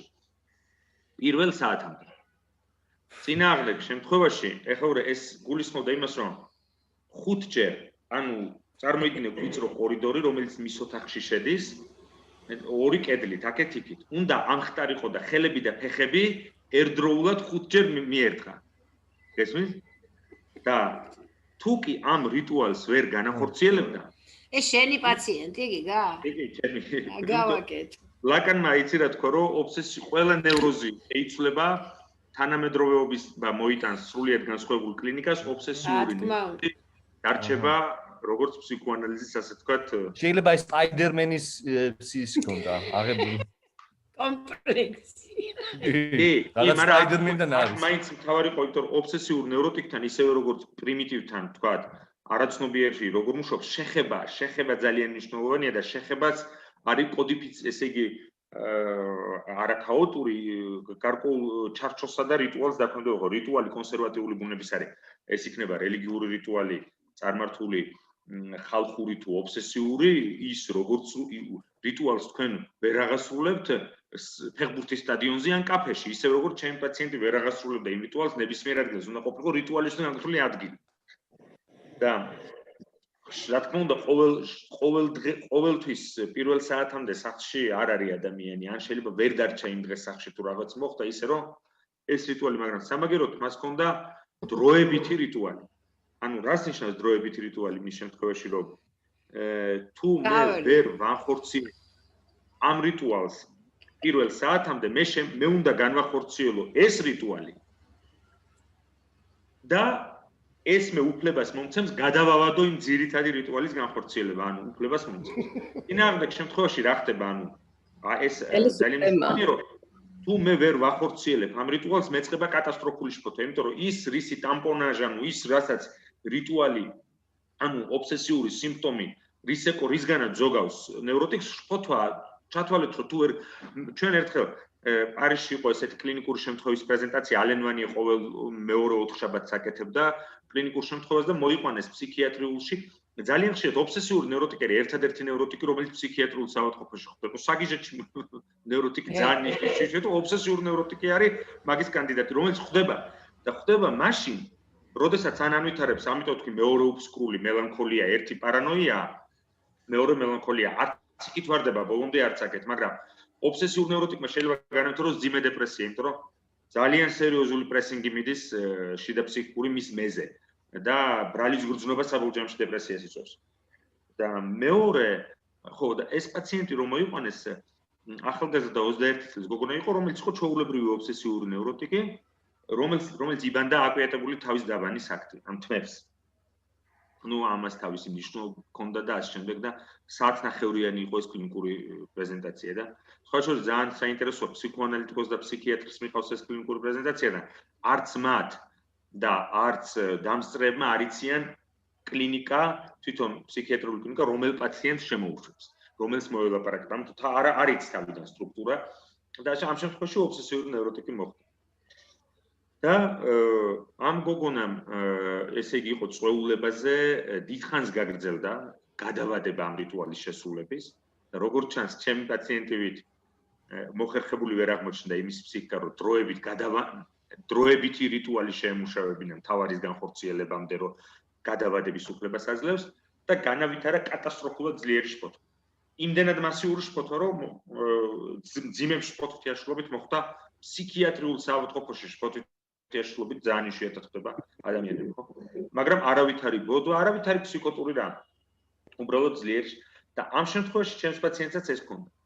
რომ დროებითი რიტუალი თუ ვერ ანხორციელებ იმ დროებითაც მაშინ მაგრამ ჰქონდა მეორე რიტუალი თვით დასჯის ანუ იმ დროებითაც თუ ვერ ანხორციელებ და მაშინ თვით დასჯის რიტუალი ეს შეიძლება ყოფილიყო ნებისმიერი რამ მაგალითად წავედით სახინკლეში და მე ვერ ვახორციელებ ჩემს ძირითად რიტუალს ვერ ძროებით შესაბამისად მე უარს თუ ვიტყვი ხინკალზე და სახინკლეში შევჭამ ნაყინს მაშინ უფლება მაქვს რომ გადავავდეთ და ამ პაციენტმა გამოიგონა უცბად კაფეში აღმოჩნდა და მან ესე იგი ვერ შეძლო თავის ძირითადი რიტუალის შესრულება და თქვა რომ მეო ზამთარია კურტკა ესე იგი ქურთუკი ქუდი და კაშნე ჩამოკიდებულია კაფეში შესასვლელთან სადაც ყველა კიდებს თავის ქურთუკებს ну ძალიან ლუდნაიმეს და ვიდნი ადგილზე რა ყველა ხედავს და თქვა რომ თავის პატარა დასჯა ხო შეიძლება იმიტომ რომ მე მივალ ამ საკითხთან და ქურთუკს, კაშნეს და ქუდს ისე ჩავიცვამ რომ ცალფეხზე ვიდგები და ისე რომ მეორე ფეხს არ დავდგავ მიწაზე და ამით უფლება მექნება რომ სანამ სახში მივალ განვახორციელო ის წყეული რიტუალი რომლის გამოც მოვიდა ჩემ.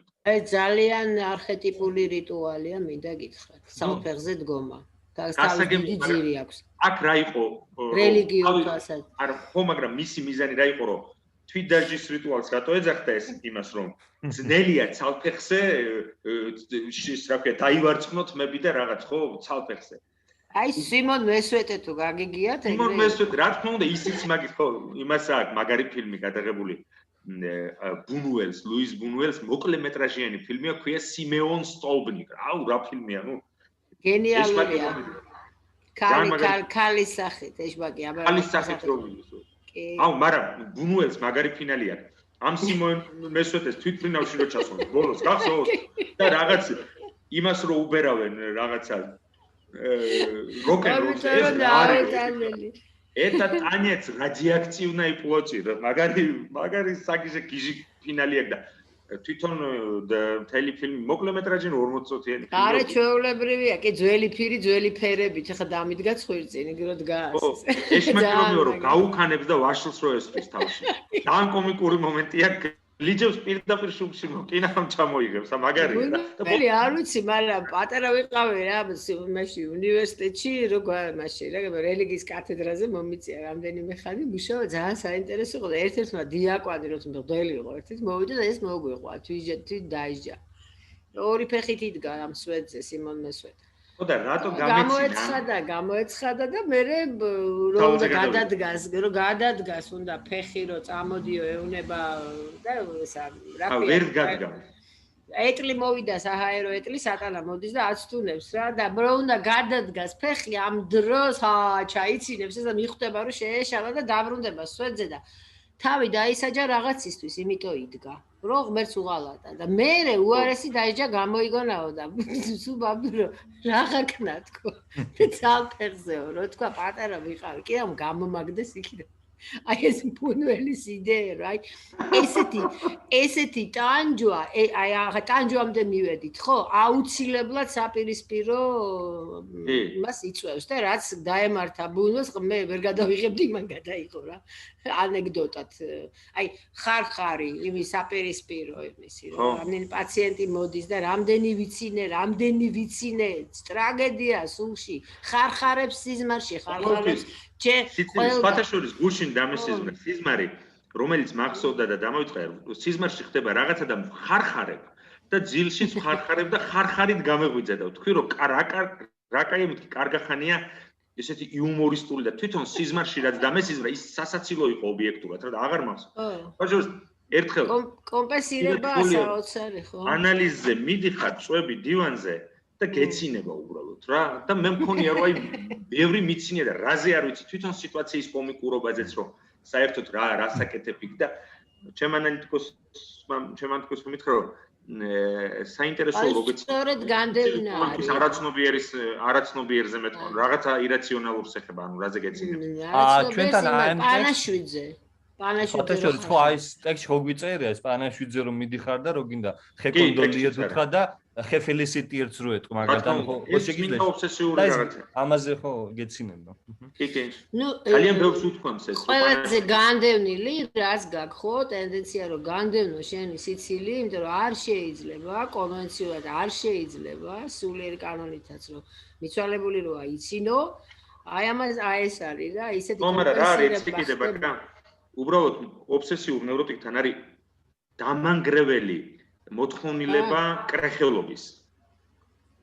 ამიტომ მამაოები ძალიან ხშირად ანთარებენ შეგინების სურვილი. მაგალითად, ჩემ ერთ პაციენტს ობსესიურ ნევროტიკს, რომელსაც ქონა სუპერ მაგარი, ესე იგი, საოცარი სიმპტომები, რომელიც დავშალეთ ნაწილ-ნაწილ ამ სიმპტომების დაშლა არის, აი უბრალოდ სუპერ სტრუქტურის მქონე შენობას რომ იგაყენონ აგური, იმით რა ქვია, უროთი და აგურ გასატანია ეს ისეთი ნევროზი რა. და ქონდა რომ როცა ლოცულობდა, წარმოიდგენდა, რომ იესოს პენისი გაეზრდებოდა და ფეხზე ეხვეოდა. ამის გამო იძულებული იყო, რომ უკან, რა თქმა უნდა, ობსესიური ნევროტიკის ჯოჯოხეთი რა, რომ უკან უნდა დააბრუნოს ეს ლოცვა. და ისე უნდა ჩაიაროს მთელმა ლოცვამ, რომ ეს რეპრეზენტაცია არ შემოვიდეს. თუ შემოვიდა, დაბინძურდა ლოცვა და ისე უკან უნდა დააბრუნდეს, რომ გაასუფთებს ჯოჯოხეთი რა.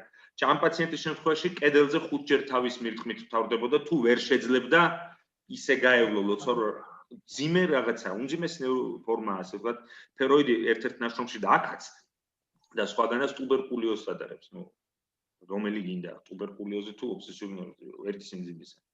და რატო გამეცინა მე აი ეს დავასრულო? მაშინ კი და ახლა აღარ არის. მითხრა რომ თქვა რომ მე ესე იგი ცალფეხზე რომ ვიცმევდი ამ კურტკასო და ქუდს ვიყურავდი და ისო წავბორძიკდიო და მე შევხედეო რომ ოფიციანტი გაშეშებული იდგა და შორიდან მიყურებდა.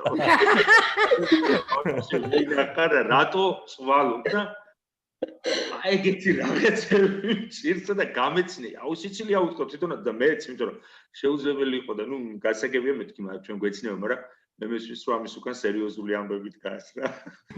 რა კომიკულია შენ კითხვა. კი, ეხლა ფსიქიატრიულზე რომ ამბობდი, რომ ხდებიანო გამახსენდა მიშელ პატრისია, ესეთი ფსიქოანალიტიკოსი, ერთ-ერთ იმაზე რა ქვია, სემინარზე თქვა, რომ მოკლედ ობსესიური ნევროზი შეიძლება იყოს ფსიქოზისგან თავდაცვა. ეხლა აღარ მახსოვს როგორ განავითარა მე ეს ჰიპოთეზა, მაგრამ რაღაცა ძალიან ჩამჩა ეს ამბავი. კი, ანუ ეს არის ერთგვარი ფორმაცია, რომელიც რომ არ განვითარებულიყო, ალბათ განვითარდებოდა ფსიქოზი. ანუ ფაქტიურად ობსესიურმა ნევროტიკმა გადაირჩინა თავისი ნევროზი, ობსესიით. მაგრამ არ უნდა აგვერიოს რაში იცი, ფსიქოტური სტრუქტურის პაციენტები ხშირად ანვითარებენ ობსესიურ სიმპტომებს. განსაკუთრებით შიზოფრენიის საწყის პროდრომს რო ეძახიან ფსიქიატრებენ შესავალ ფაზაში. მაგრამ იქ ობსესიურ სიმპტომები არ ატარებს იმ ფსიქოანალიტიკურ მნიშვნელობებს, რაზეც ჩვენ საუბრობთ და რაზეც ფროიდის ამ ტექსტში ელაპარაკე. და იქ ობსესიური სიმპტომები არის ბევრად უფრო მასიური, ბევრად უფრო აბსურდული და დამანგრეველი და ძალიან სწრაფად ადგილს უთმობს ბოდრას. ანუ შედის პაციენტი ობსესიით შედის ფსიქოზში. მაგრამ ამას ეძახიან ფსევდოობსესიურ სიმპტომებს და აი აქ არ უნდა აგერიოს, იმიტომ რომ ამის ანალიზი თუ დაიწყე და რაღაც ნუ ბოდრას მიიღო.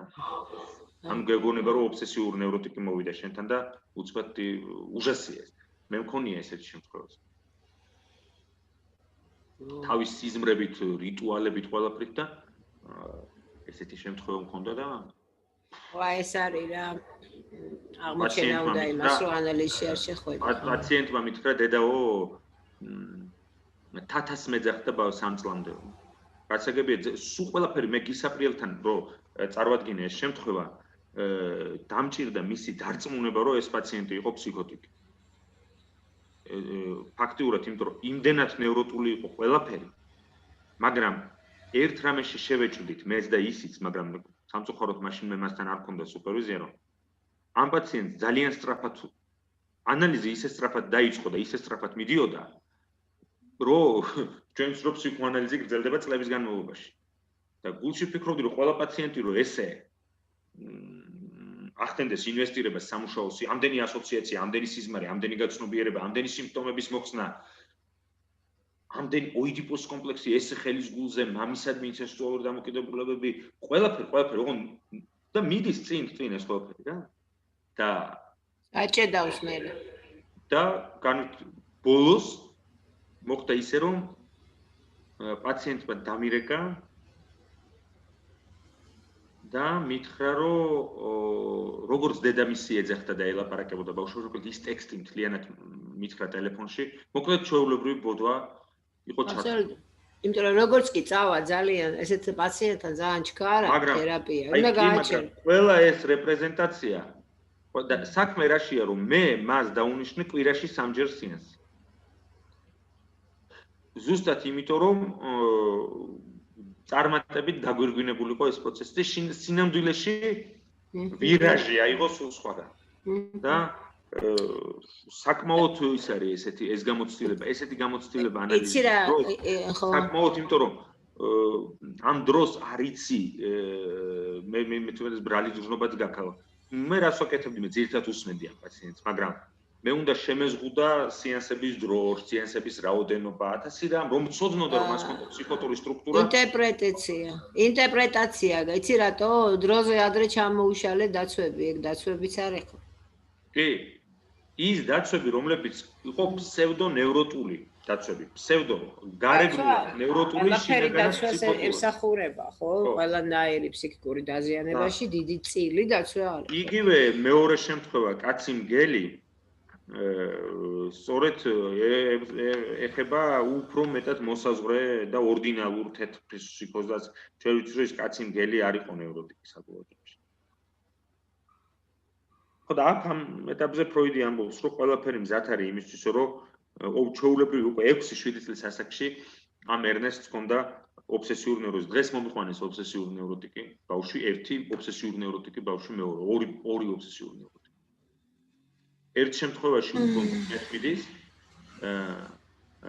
პირს არ აღებს, ახალი აკრძალვა ერთი ის აქვს, რომ თუ შეეხებიან, ისე უნდა შეეხოს თვითონაც.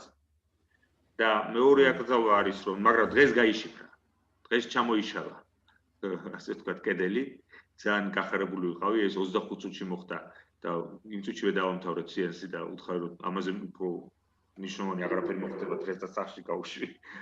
ყველანი გახარებულები იყვნენ, თვითონაც გმუდავდა ამ აღმოჩენით, რომ რა გააკეთა, რომ პირი აქ დამუწული და დედამის თუ ელაპარაკება კბილებიდან სრის, აი არ მინდა მეცოდინე უფრო, არ მინდა ეს ელაპარაკება და იმდენად გატანჯულია ამით, იმიტომ რომ ძირითადად დედასთან მიწევს ურთიერთობა ამ პანდემიის დროს და ამ შემდეგ.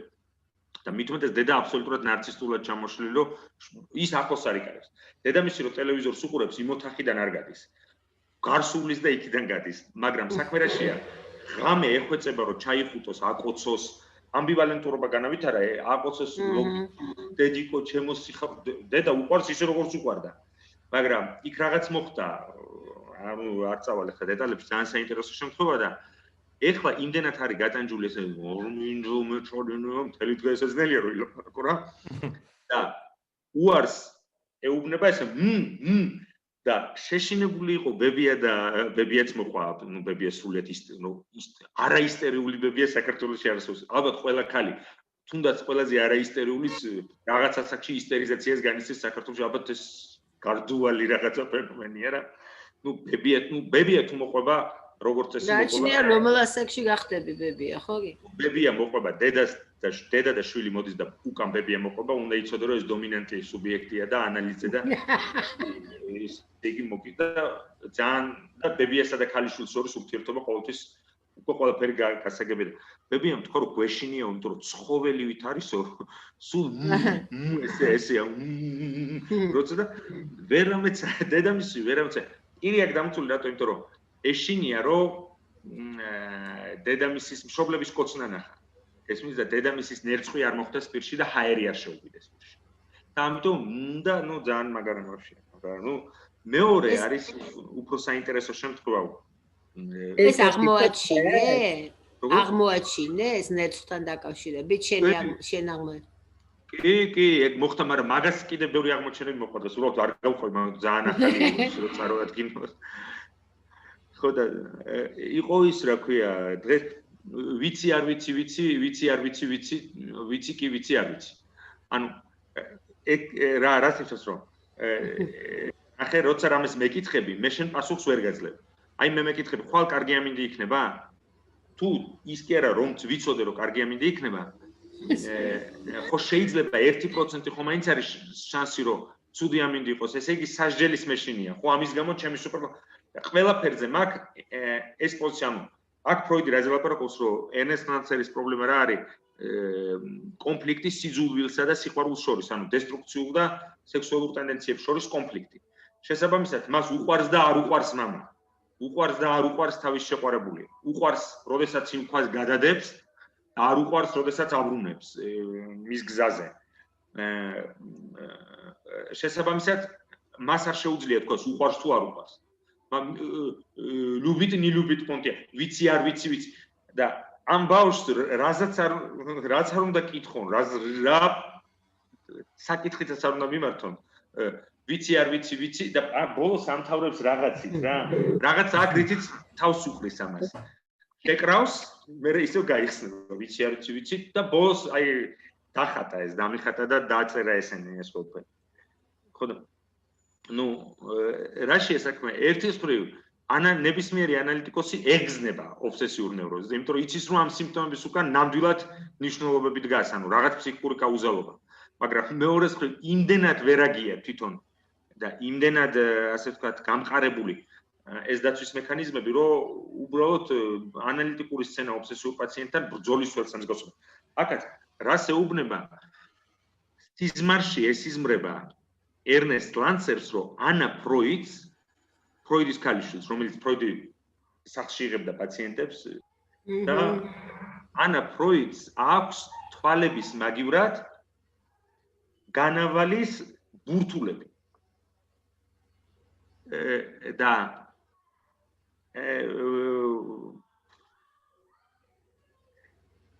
კიბეზე შეხვდა მას გოგონა, ფროიდის ქალიშვილი შეხვდა მას კიბეზე და მან ჰქონდა აღარ მახსოვს როგორ ფანტაზმები როგორ მოვიდა თავში იდეა რომ ანას მოეწონა და მე მიყურებსო ფროიდიცას როგორც სიმამსო მომავალსო რა კაი შემოსავალი სვეცკი ხალხი და ეს იმ ფანტაზმს ექვემდებარება რომელიც მამამისის გზას მიყვება ესე იგი რომ კარგი მდიდარი მამიშვილი მოიყვანოს და ფროიდი გენიალური ინტერპრეტატორი იმიტომ ფროიდმა იცის რომ განავალი არის ოქრო ვერცხლი და ფული არის განავლის სიმბოლო. მაგალითად, პატივში თუ ფეხს ჩაყოფ, ფულსიშოვი ჩიტი დაგასკინკლებს, ფულსიშოვი მერე ფერენცისაა განვითარებული ოქროს მოყვარულები, ოქროზე დახარბებულები ჯოჯოხეთში რა განავალს იღებენ ტორმობით ამ თავისი სიხარბისით და ოქრო რო განავალად ტრანსფორმირდება და განავალი ოქრო კულტურაში ყველგან არის და რა თქმა უნდა ფროიდმა ადამიანის ფსიქიკაში აღმოაჩინა და ფროიდის გენიალური ინტერპრეტაცია რომ მე შენ ცოლად შენი ლამაზი თვალების გამო კი არა ფულის გამო მოყავ. საოცარი მანქანა ეს რომელიც არის. მანქანა კი იუმორი აქვს საოცარი კაცო მაგასაც და იუგს დაიხჭო შეიძლება სიცილით ერთსინა რაღაცაში ერთ სიტყვაში. სერიოზულად შეიძლება აი ინგლისური იუმორი. მე შენ მიყვებოდი ხო მე მგონი აი რაღაც იმას რომ ისო რა ქვია და აქ რაღაცა ვერ წავაწყდი მაგას, ცოტა ძალიან სწრაფად ვკითხულობ, თვითონ დღეს უნდა მომესწრო დღე და რომელი შეხვედრის და ბოლომდე მაინც ვერ წავიკითხე რაღაც ვქარო. რომ აი ეს რაღაცა ლანძღავს ხო და მე წამოხტება ეშინია რომ როცა ყובה თუნდაც ისეთ რაღაცას რაც გონია რომ ფროიდს ეწყინება ან ისეთია ფეხზე დგება ემოციურად და ისე ყובה ანუ დაწოლილი არა და განმარტავს რომ თავიდან განმარტავდა რომ ემოციებით ვარო და სხვანაირად არ შემიძლია იქ დაწოლილიო და მე აღიარებს რომ მეშინიაო არ ჩამარტყაო არ ჩამცხო იმიტომ დგება და და მიკვირსო რომ რატო მაჩარებო რატო არ მაგდებო რა ესეც აი თუნდაც ხო ამ ქალიშვილზე შემდიდარი ხარ და ჩემი ის რა ქვია დატოვება და აი ის მომენტიც რომ არის ის მაინტერესებს როცა ამბობს რომ ძირითადად მიდრეკილება ქონდა რომ ბედისთვის მიენდო ამბებიო როცა ვერ წყვეტს თუნდაც ის თქვა რომ აიღო დატოვა ანუ არც იქით გადადო არც აქეთ ხო მაინც ბედს დაუვორჩილა როგორც ბედი გადაწყვეტ და ისე ცხოვრებაშიც მაგალითად იქ პოსტის ამბებში ვითომ რომ ვერ გაერკვა თუ ის მატარებელი გაჩერდებოდა მაშინ იმ შემთხვევაში თუ იქ იმ საათზე მივიდოდა იმ შემთხვევაში ანუ შუაში რო არის გაჭედილი ამ სიყვარულსა და სიძულის შორის ხელებს უშვებს ასე თავისი ხელი. უყურე ობსესიური ნევროტიკის შემთხვევაში როცა ის გაჭედილია აი ამ მდგომარეობაში მისთვის შვება შეიძლება გარედან წამოვიდეს. ანუ ხო არის დავრჩე და წავიდე იმ მატარებელში როა დაუბრუნდე და ის რა სცენარი აქვს თავში ის უნდა წაიყვანოს ბეს უნდა გადაახტევოს ფული და იმას რომ იმისგან მაინც უნდა ჩაასესხოს 100 ანუ ლეიტენანტი 100 მევალე უნდა გახდეს ნებისმიერ ფასად და მე და იმას ფიქრობს რომ წავალო საავადმყოფოშიო ექიმს დავაწერინებო ლეიტენანტი 100 სახელზეო რომ იმან გააკეთოს რომ გიჟოთ ანუ არა საოცრება რა ხო და რას ვამბობ რომ გარე რეალობა მაგალითად მატარებელმა დაიგვიანა სუპერეგო უკვე ააზატებს ასე ვთქვათ ათავისუფლებს ამ დიქოტომიისგან ანუ ბედს რო ანდობს იქნებ ისე მოხდეს რომ თვითონ არაფერ შუაში არ არის აი ჩემი ბრალი არ არის ამბავია რა როგორც იყო ისე დავტოვე იმიტომ რომ რო გადადო იქნება მაინც ანუ შეუძლებელი არჩევანი შეძახის ლაკანი ობსესიური ნევროზის დროს ანუ და გადავაგდო ეს თქვა თუ დავტოვო შეუძლებელი არჩევანია და მაშინ იყოს ისე როგორც შემოსვლამდე იყო ანუ იმიტომ რომ არ მენახა ხო ასე მოხდებოდა და მოდი მაშინ ბედს მივანდოთ ესმის ხო აქ იმასაც ამბობს ის გებლობას იხსნის ამ უაზრობაზე რა ну როგორც ამბობს კიდე ფროიდი რომ მორწმუნეა ეს ბიჭი ხო როგორც ახლა იმდროინდელი ოჯახები დადიან მესაზე რა არის ეს ეპიზოდიც არის რომ განგება შეიძლება ამასაც თუ გადავაგებთ არ ვიცი ყოველთვის ამბობს რომ